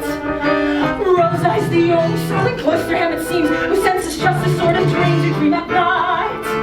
Did you think your stare would stop me seeing every fiber of my being? Told you since I was betrothed that your most unnatural attention conjures words I dare not mention. You must know how much I love to know your wants, to see your touch, to hear your voice, to see your touch, And in my touch, a dreadful task to even speak the name of love. I will not fear, not to depart. I have a choice. I'll take the fight. I'll not permit You will submit. to desecrate Give to me the name of love. the name of love, The name of love. the name of love, the name of love, the name of love, la la la la la la la la la la la.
just overheard something. Yes, and now I have one of the very bits of information I came here for. Then you're leaving Cloisterham already? Not bloody likely. I didn't come this far only to turn away with but one piece of the puzzle in my hand. I've never in my wretched life been this close to getting anything I've set about after. More the fool I'd be to turn back just when I'm winning.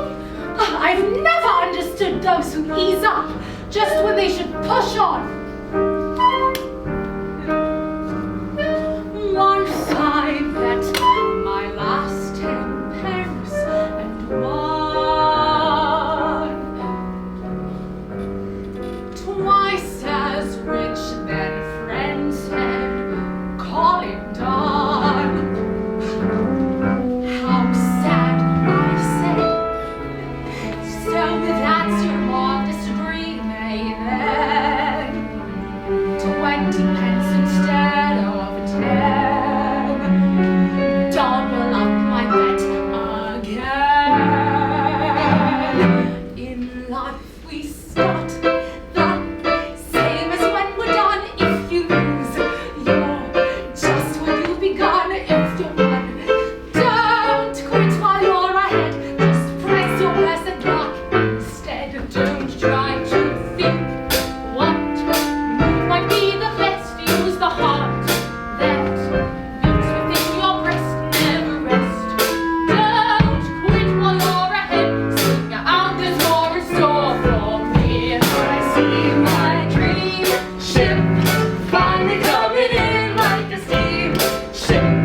Anchor into wind, lift your chin. Remember what I said. Don't quit while you're ahead. Let go.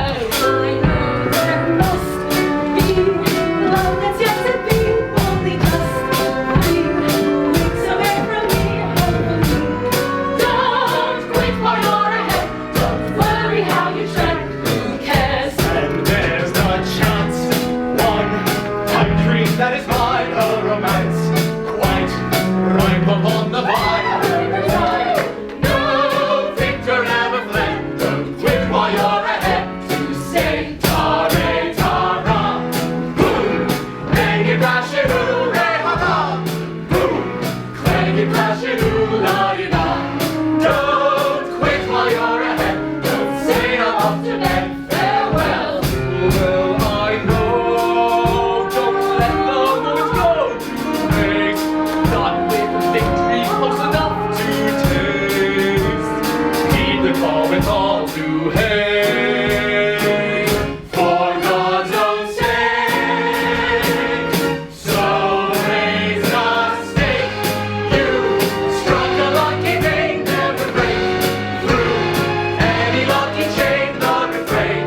Don't quit while you're ahead. As easily done as any. You'll see ta-re, ta-re, boom, bang it, dash it, ooh, glory be, boom, clang it, crash it, ooh, la-di-dee. Don't quit while you're ahead. Sing out, there's more in store for me. For me.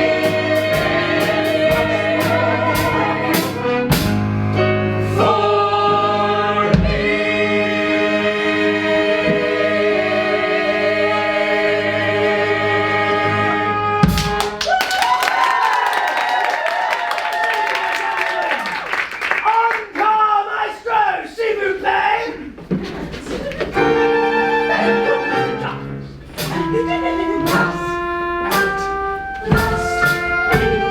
See the slightest glimmering of light, out, shimmering in the dim dawn of night.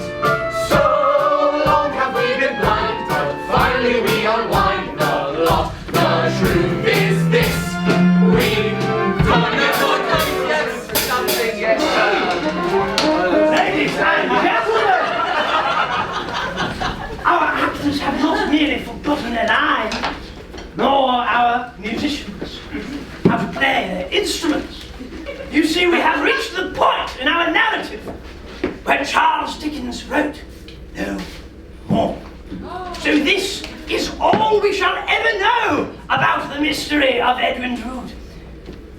Tonight, however, at least within the confines of this humble theatre, we shall together endeavour to complete this mystery.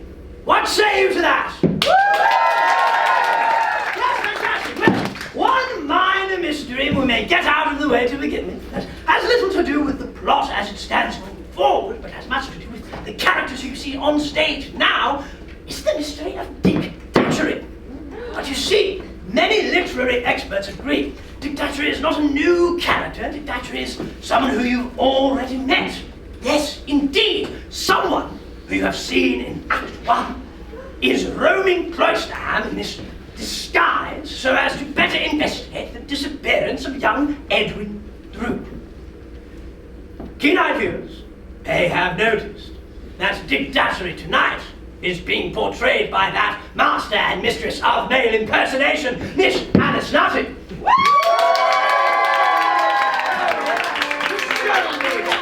But that does not mean that Dick Datchery and Edwin Drood are one and the same. No, no, far from it. You see, the reason for this is simple. Well, Alice Nutting was contracted to appear in 2 acts of this play.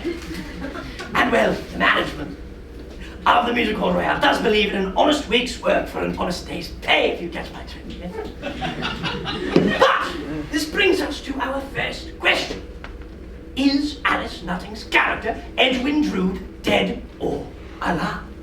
Now you see, Charles Dickens experimented with a great many titles for this story, such as The disappearance of Edwin Drood. The flight of Edwin Drood. A Christmas Carol. The crucifixion of Edwin Drood. That last one's a bit on the nose, but nowhere the death of Edwin Drood. On the other hand, many of you might say, well, a mystery without a murder is no mystery at all. So yes, it's time to decide. Ladies and gentlemen, we here at the Music Hall Royale have decided in a daring and perhaps dangerously democratic move, or if you prefer a demonstration, to allow the cast and company to vote on one issue themselves each night. So, cast, your issue tonight will be, is Edwin Drood dead or alive? Now, Miss Nutting, you do have a vested interest in the outcome, so if you would turn your back to the gas kindly, yes? Perfect, thank you, yes. Now, please raise your hand if you believe Edwin Drood to be dead.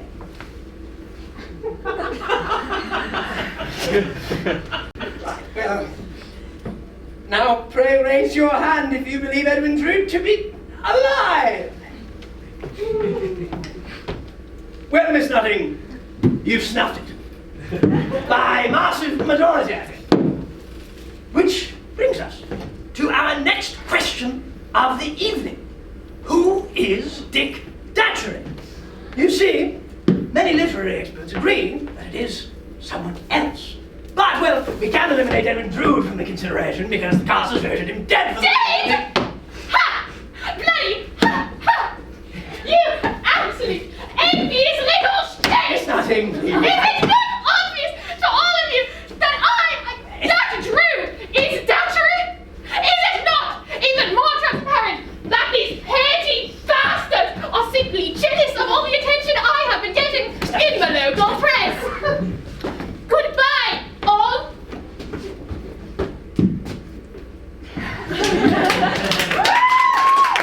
Well, ladies and gentlemen, for the sake of our narrative, I must contradict what Miss Nutting just said and re-emphasize that many experts disagree. Dick Datchery is not often considered to be Edwin Drood. But you do have a great many more candidates, yes? Yes.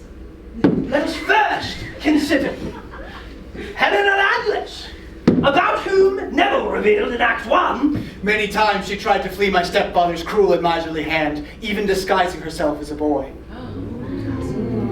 A hit. A palpable hit. Yet, is it a meaningful thrust or merely misdirection? There are plenty of other options to choose from. What say you of Buzzard? I love the theatrical world! There are so many stages beyond the proscenium. I long to play a larger part.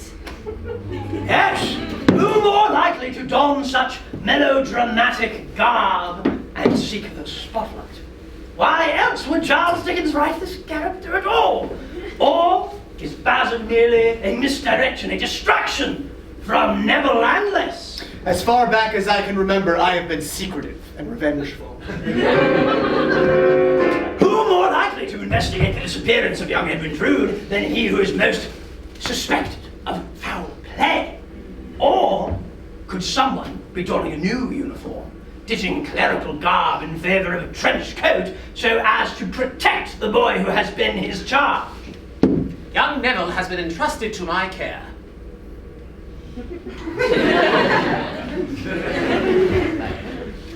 Yes, sir. And what about Rosa Parks? An intriguing possibility. Yes, could we have underestimated the potential of this woman child?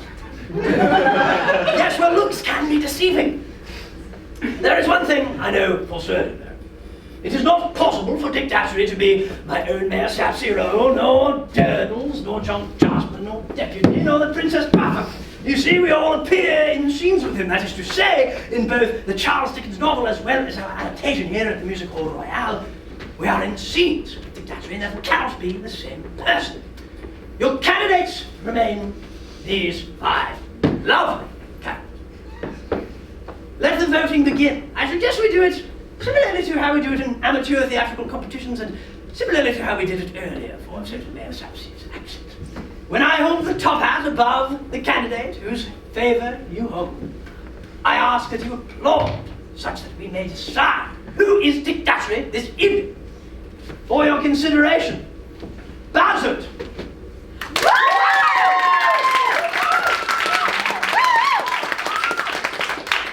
Helena Landless. Rosa Bud. Neville Landless.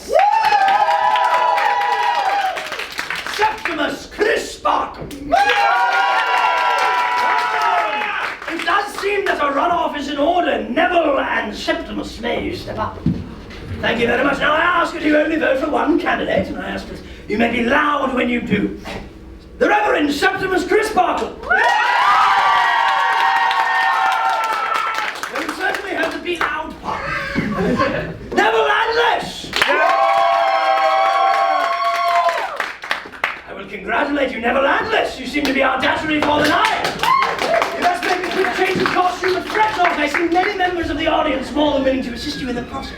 Yes, we're now on to much more serious decisions. You see, we must find ourselves someone guilty of a crime, of a murder.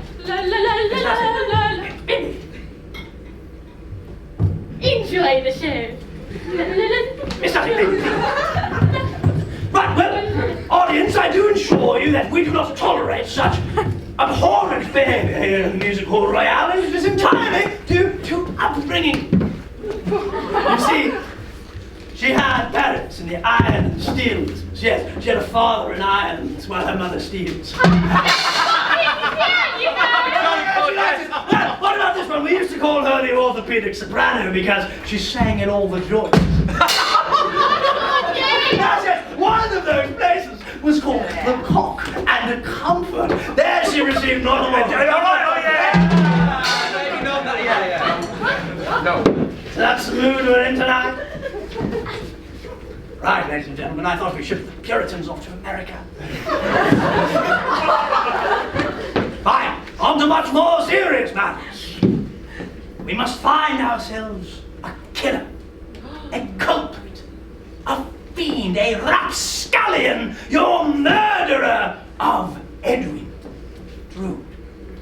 I give you for your first consideration, John Jasper. That's very good, yes! Not a lot of people get that. I ask you, ladies and gentlemen, is this the face of a murderer? Yes. But, could that be all there is to the mystery of Edwin Drood? No. I agree with you. Could it me that John Jasper merely killed his nephew Edwin Drood to win the heart of the fair Rosa Bundle. Where then the mystery? Nah. Where then the mystery? Yes. Wonderful. I agree with you. Why should you care to explain?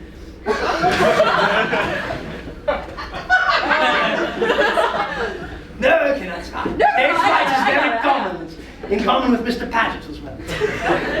Well, you have a great number of other candidates for the role of murderer. I ask you to consider. Bassett! Bastard! My need for attention has made me quite mad. Someone stop me before I sing again. Atlas!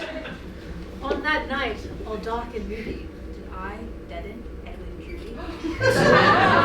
Rosabud!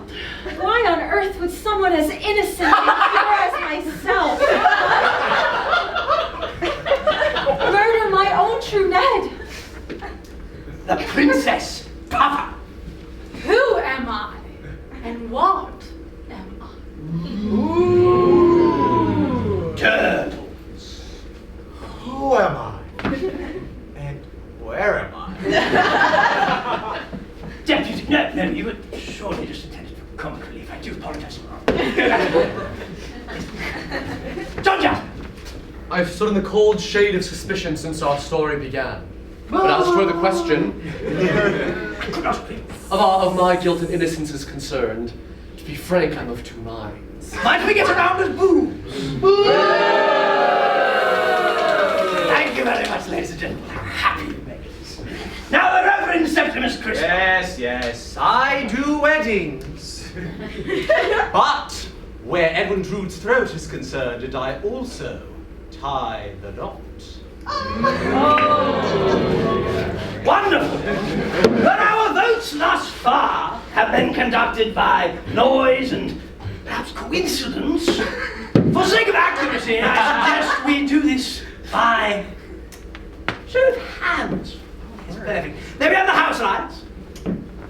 Oh, good Lord, this is good and working with all right.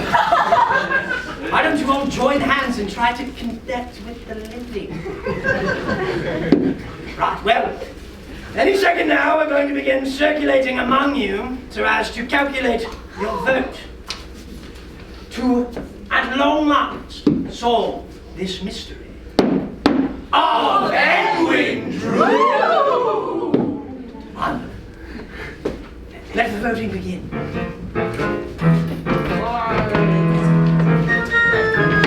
I'm gonna take the first 3 rows across here, alright? I'm going to outline and raise your hand and vote for someone. Wonderful! I will be chatting with you through the How are you? I'm good. Can we hear? Yeah, we speak. Wonderful. Stop saying quick comments, so raise your hand when I say the name of the person. There she is. Okay. Ladies and gentlemen, pray raise your hands if you believe the murderer to be Helena Lynch. First off, Bassett. Wonderful. The Princess Puffer. Princess Puffer. Oh, yes, beautiful. Rosa Bath. Helena Landless. She is 6. John Jasper. Thank you. Turtles. Princess Puffer. Trumpets can be dangerous. Chris Barker. Everyone voted, yes? I love his name. You know what? I'm so nice.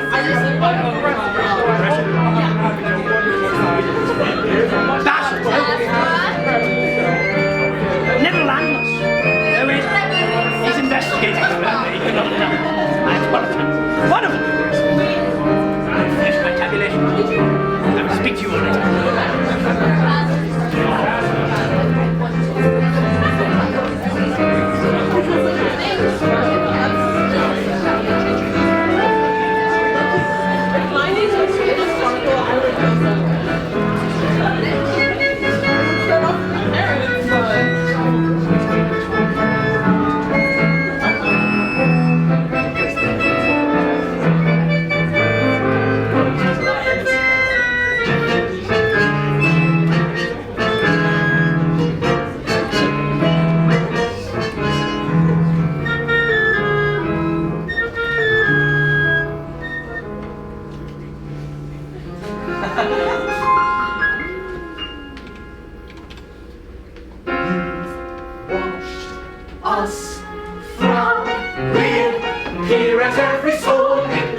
Grand Inquisitor, here's the news. Your judgment has been passed. You've settled up the score. At last.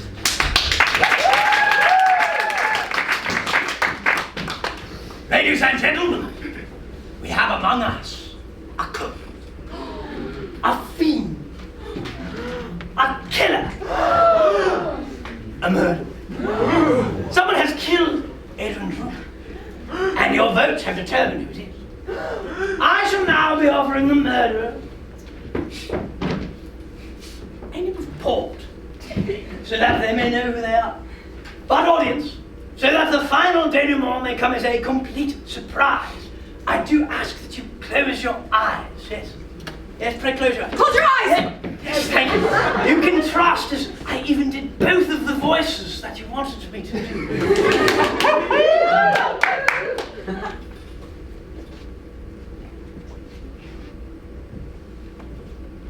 Wonderful, you may now open your eyes.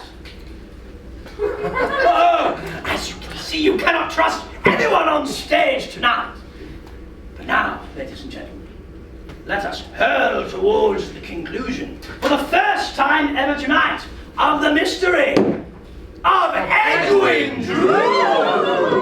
I only ask as our cast heads backstage for you to prepare for twists, for turns, and a winding serpentine path towards an ending of your own determination.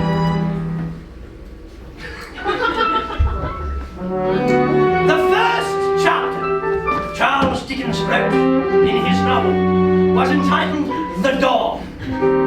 Perhaps not coincidentally, the final chapter which the author was able to write was entitled The Dawn Again. So yes then, let us begin our end amongst the dim grey tendrils of an English dawn. Bloody freezing in here again. Hey, Missy, can you spare 3 and 6 for a Christian soul in distress? We're both Christian souls in distress, I fear, and I have little more than 3 and 6 to get me to London. Running from something? Yes, at long last, yes. And now I must. Rosa! How on earth could you know my name? No! I've only known you since the day you were born, when we bathed you and fed you. Oh, don't look at me, Rosa. I don't want you to see me this way. But can you remember your nan? Some 12 years ago. Will you look at me now, my own darling girl, and see your nan instead? Nan? Somewhere. I was 6 and then you weren't there anymore. Oh, you do remember? God love you, you never really knew your mother, did you? I was the closest thing to that for you. But why did you leave me? It's a sad story, Rosa, but a common one, I think.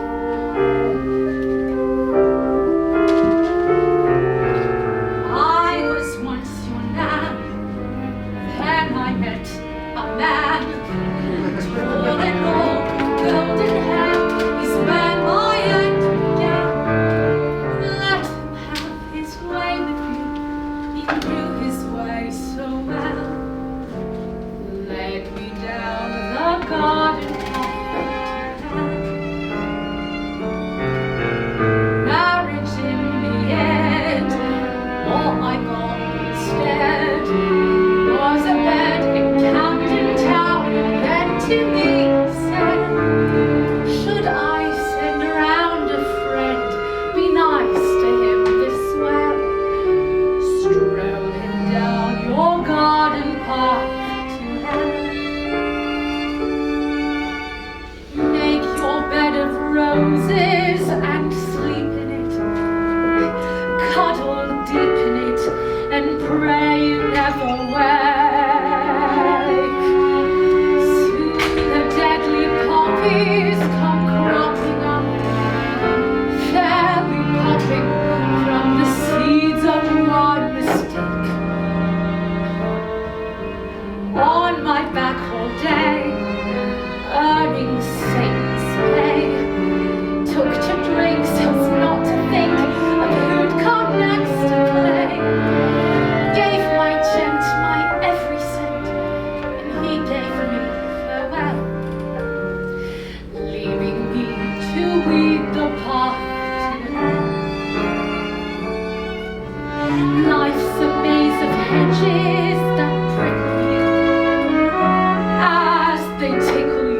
they'll tear you all about. Strolling through the maze is amusing too, but confusing when you find there's no way out. Lost my looks by then, couldn't draw the men, so I learned to trade and earned my keep with drugs, and then found myself a wicked shelf where opium I sell. Here's a pipe for you, sir. Price is 5 and 2, sir. Can't you see the garden? It's such a lovely garden. I'll take you there. I know the path so well. To hell. To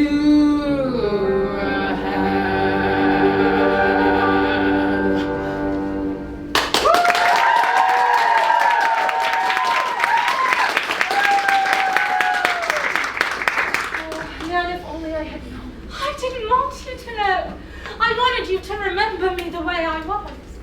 Rosa, all these years, your Nan has been a purveyor of poppy seeds, a monger of morphia, a merchant of madness, a vendor of venom, a dealer in delirium, a Rosa. I run the most evil opium den in the whole of London. You? Well, it's a living. Oh, you'll always be my lovely man, no matter how you might look. But what brought you here now? Evil, Rosa. I have a client back in London whose name I've learned is John Jasper. Mr. Jasper, who dreamed of murdering some poor young lad so as he could have his way with a young girl he desired. One night in his delirium, he called out her name. Rosa! Rosa Bud! Do you think he meant me? Well, I had to find out, didn't I?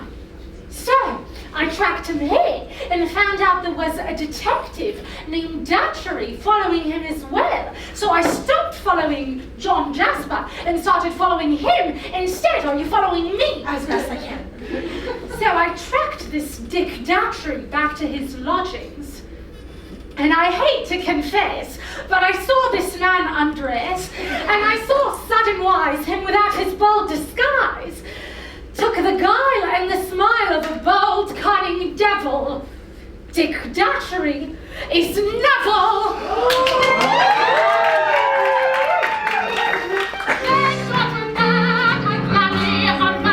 To wear this coat in June is too great a task. There lies Dick Datchery, born on a whim. We can dispense all the last rites for him.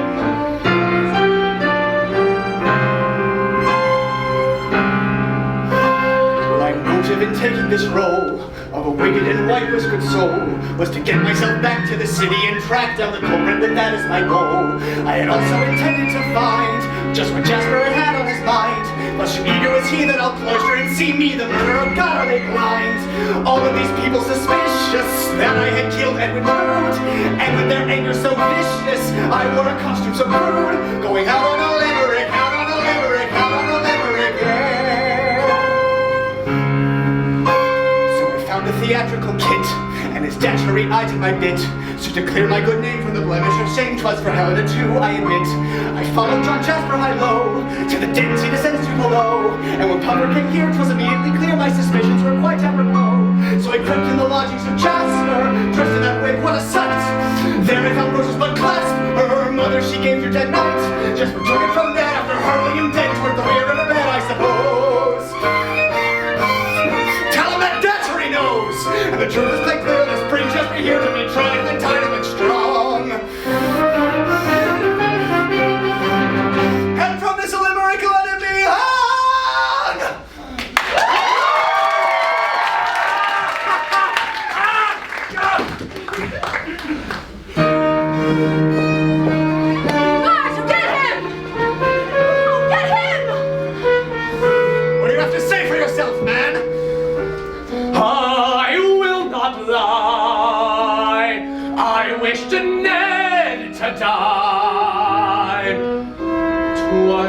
dead am I.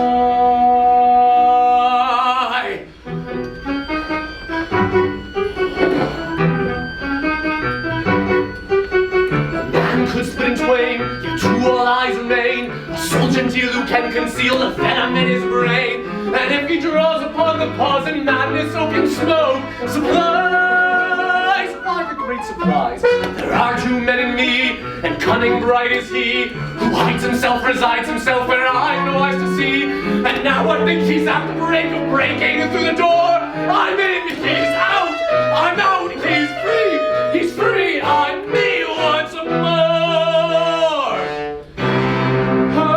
Many times I've killed that Drood upon my flights that burst the smug presumption of his rights.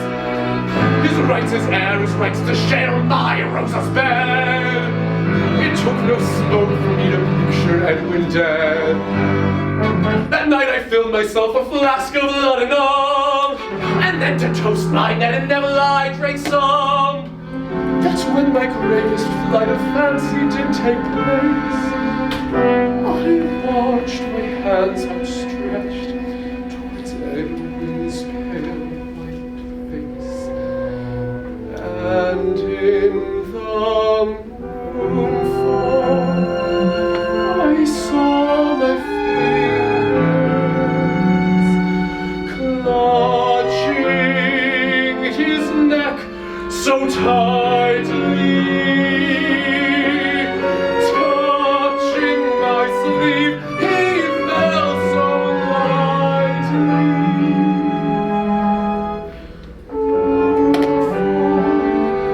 Then fell on me.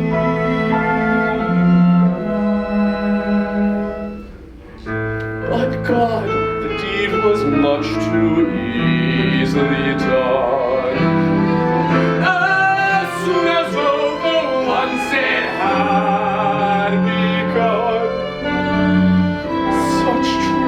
To find me make the kill, and not to awake to taste the thrill.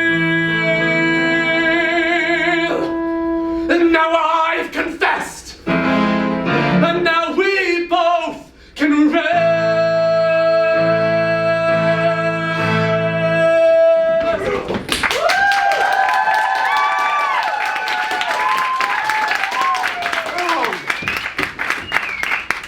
Can't let it happen.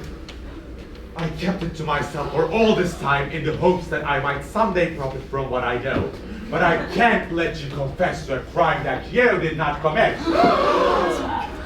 Yes, you found Edwin Drood's body in the streets outside your door that stormy night and assumed you murdered him while you were under the influence of potent medicine.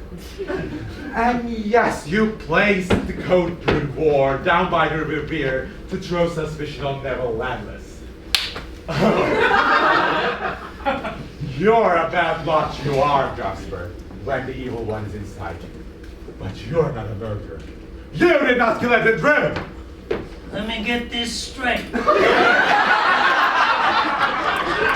telling me that John Jasper did kill his nephew? Exactly. Your Lordship. It was a wild night, that stormy Christmas Eve, as you might remember, Squire. So I sought shelter near Mr. Jasper's door.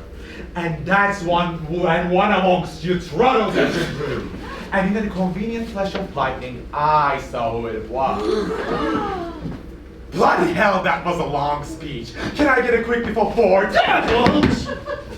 Right. After someone from our very midst throttled Edwin Drood, I saw Mr. Jasper stagger out of his own house, his eyes glazing over as if he is in a trance. He sees Edwin Drood's body laying at his feet, picks it up, carries the poor lad all the way over to the cathedral graveyard, depositing him in into your dead wife's grave! What?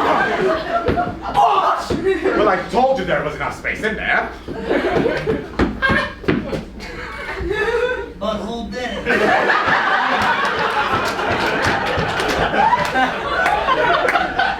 Lord love me. It was Buzzard!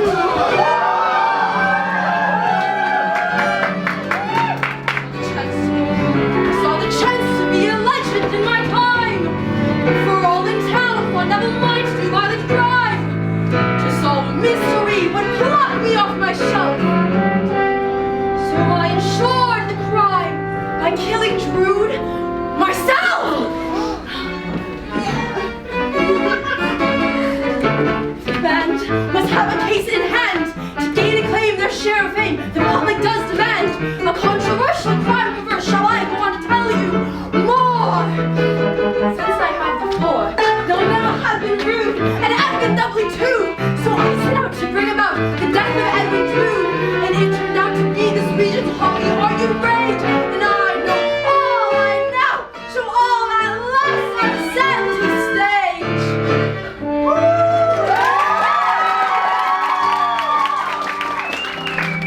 And I tied the knot around his nice neck, and his head was struck nearby. I thought as he fell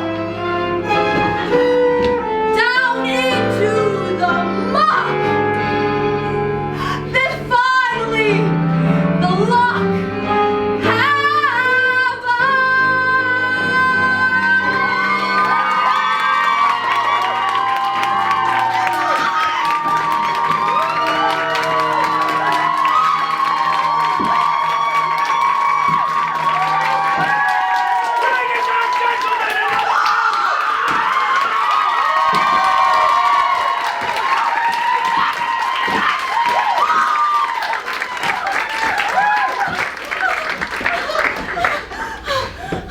But surely, we also deserve a happy ending. We all have in our lives the need for love, for romance, or at this hour, any reasonable facsimile thereof. So if you'll all check under your seats. I just wanted to see if you knew it. You look so good. But we all need love, romance, or at this point of night, some reasonable facsimile thereof. So, which two in our story shall find that commodity which we all seek? Which two shall be our lovers for tonight?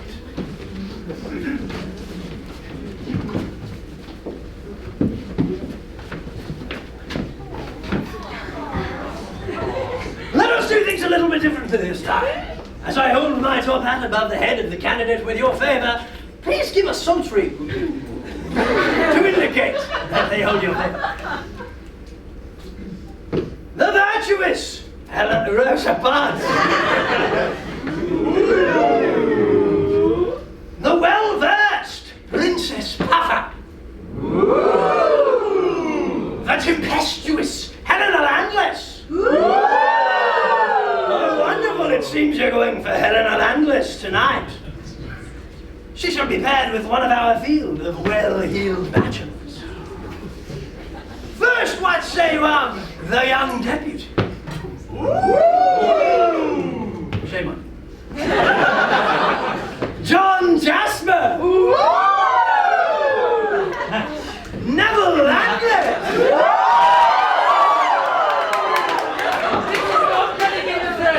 The Reverend Septimus Chris Sparkle.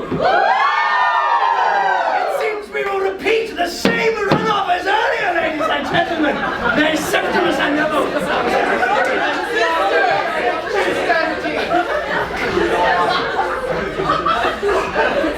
Indicate your favor for Neville Landless.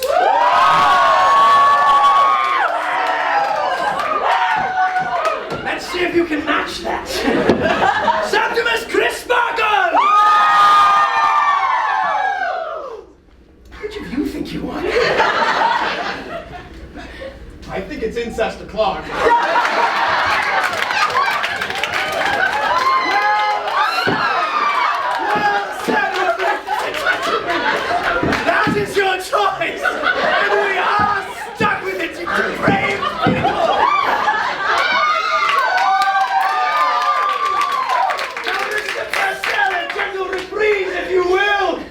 Mr. Chalmers. It seems we're about to have a love song. Pebbles, the vastity of this audience has caused me to be incestuously drawn to you. I need place in your heart to love me like a brother and explore my down under.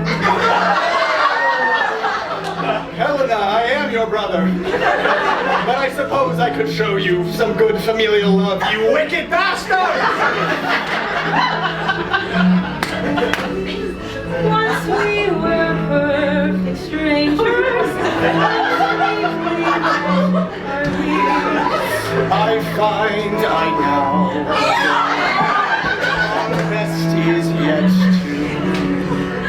I find I long to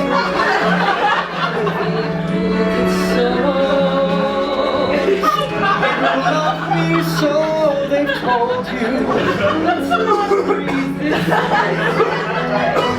Once we have kissed, pretending tears, no skill this strangest makes me thrill. Once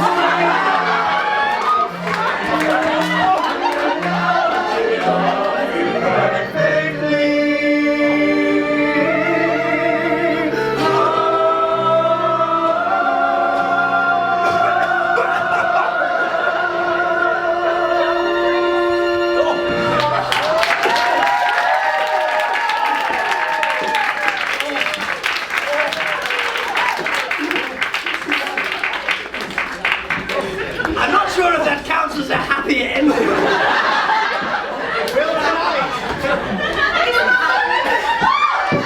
What of a true conclusion to our story's plot? What of Edwin Drood himself?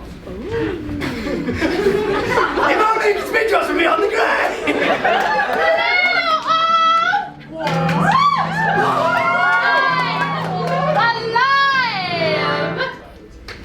I am Lazarus, risen from the grave.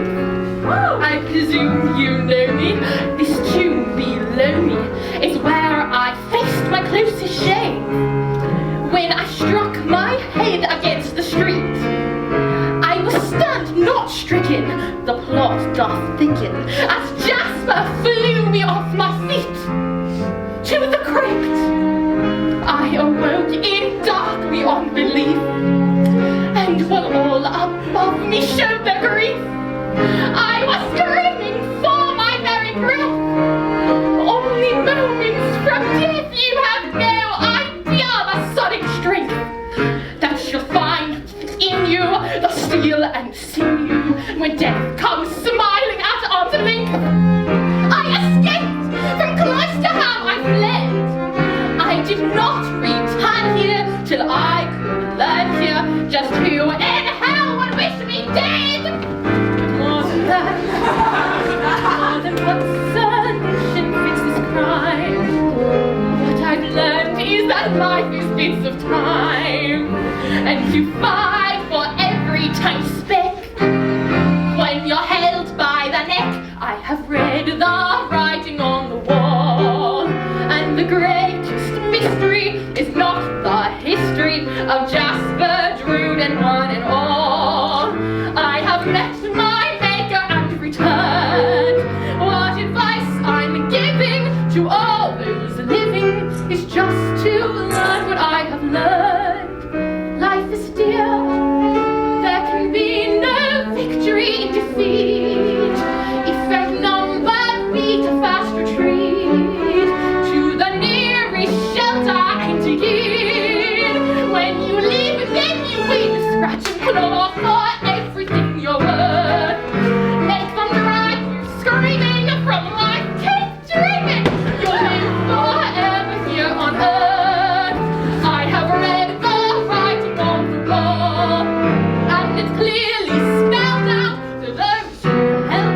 wonderful director.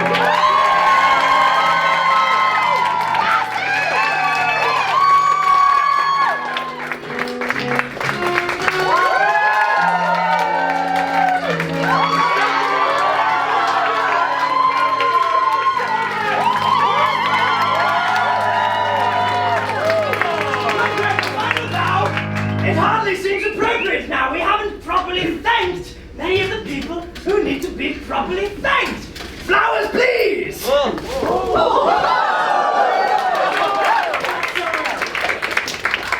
Wonderful. Well, we in the cast of this lovely production would like to thank a few key people. One of them indeed being Zachary John Jarvis up there.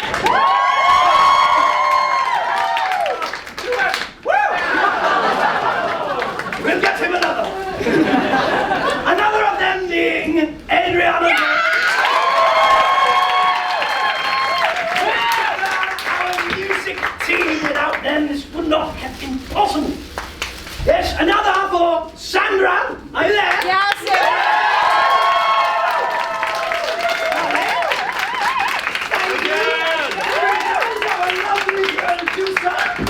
She makes it all run smoothly indeed. Stage manager. Fine, well then we have two more producers. Well, not stage managers. Just the stage. Wonderful, let's try that then. Well, we have two very important people. Kaylee Tolbert-Schwartz. And Edwin Tolbert-Schwartz.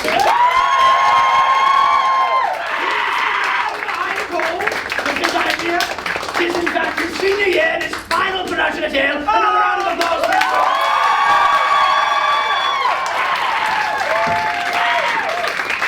And last, but certainly not least, to Sage Montana.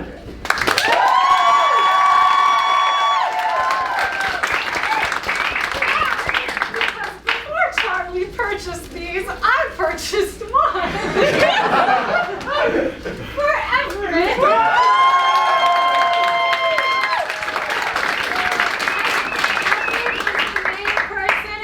Making this show happen, of course, with my love, Kaylee Tolbert. Hey! Watch it! I love you too! I love! This is his last show at Yale. So, Wait, and I would like to say something to Everett because you were my, sorry. I'm sorry. I'll stand on the other side. You were my first scene partner at Yale, and the first person I really did intensive scene work with, and honestly it was because of you that I really fell in love with acting in general and continued to pursue theater at Yale very intensely. And so when we were in class one day and I was bossing people around and I was maybe I should direct, she was like, you will. I got need. It was so exciting to learn that I would not only be working with Katie but also you. And you have been such an incredible support to me this entire process. Always there to answer my texts at times when we both really should have been asleep. And just, you're amazing, and I'm so sad that you're leaving, but I hope that you have an amazing time.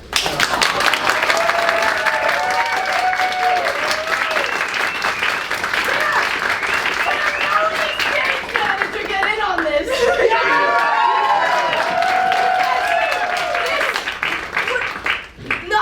Physically possible, never mind in any other sense without this man. His the origin point, the everything of this production. And I just want to say, this has been a fucking incredible experience. I could not imagine this show without every single member of this cast, this tech, this pit. Thank you all. Thank you.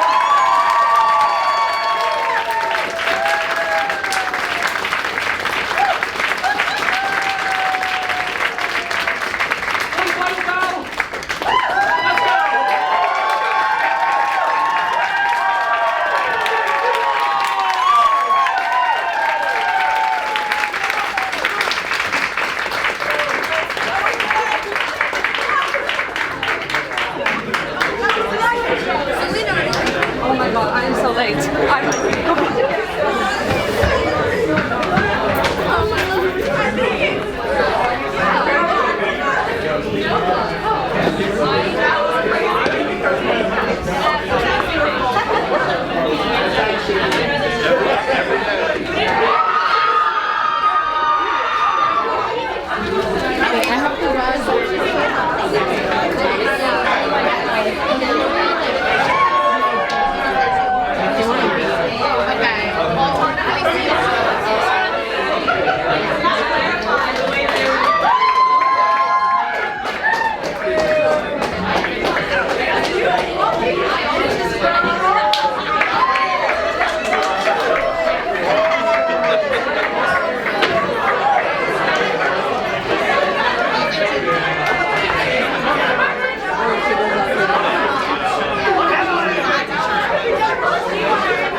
Tiny bit. It should have been bigger in the actual show. By a lot.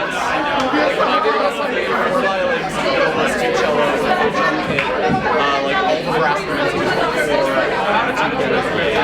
We did. I mean, it sounded fun. It's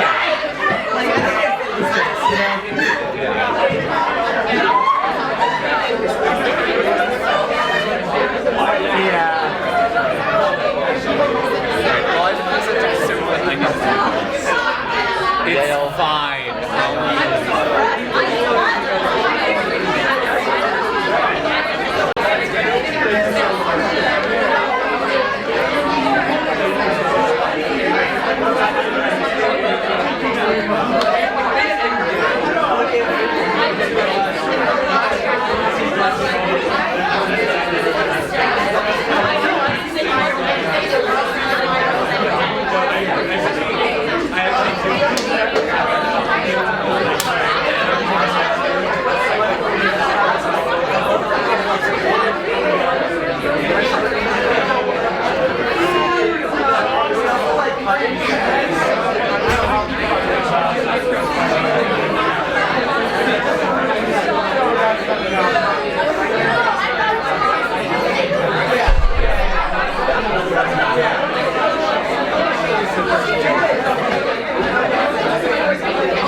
Sure.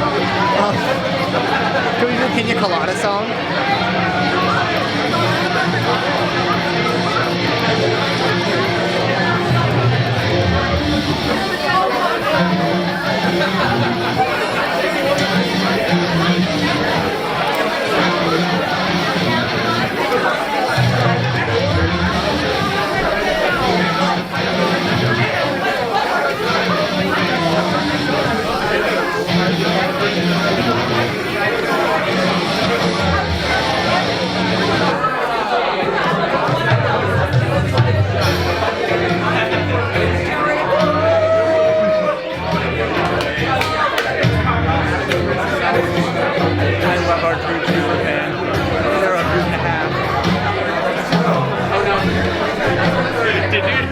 Is it now pina coladas? I heard it. Again, we've got to get. Oh no, but we can't do John Dacre because John Dacre is broken. It's so sad. Age confirmation on the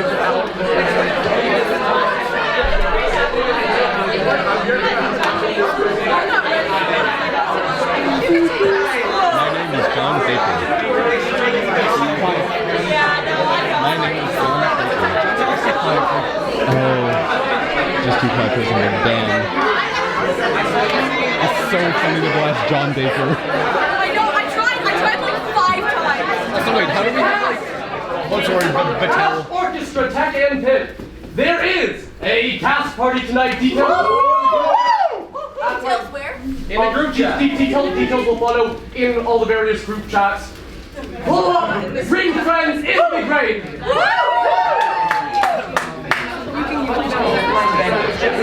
Why is there an ice cream bowl? I understand and I wish to proceed.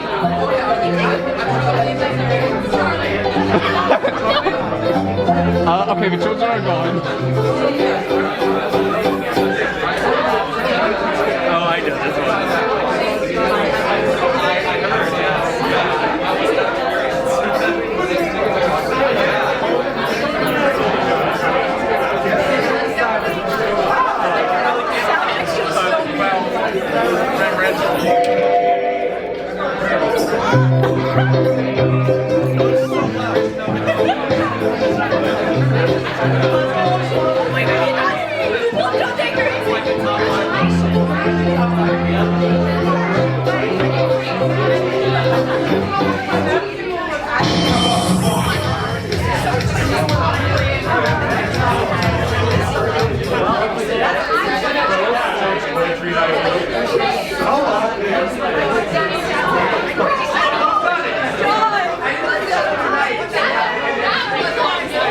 Oh my god. They hate to see us win. Dennis, can you play the Pina Colada song?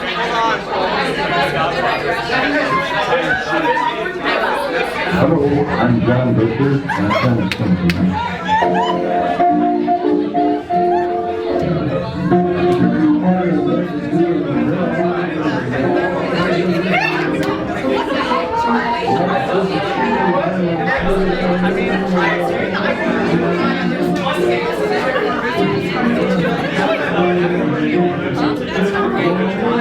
Can you play the Pina Colada song? Please.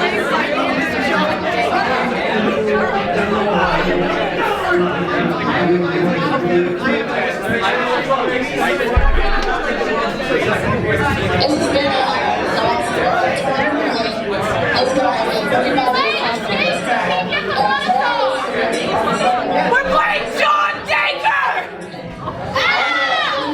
What would Rupert say? He would say, my name is John Dacre! And I'm gonna sing a song for you!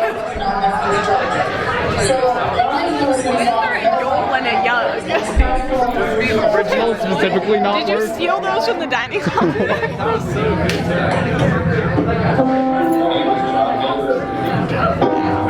And now we're gonna sing along.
I know that, Dennis, when you did it, you got, why do they call it oven recommended for your outfit, right? Yes. Okay, have you heard why they call it oven? Yeah. I made sure of that. Gemini. Sorry, question. Are those like extra playbills or playbills? Extra. Can I have one?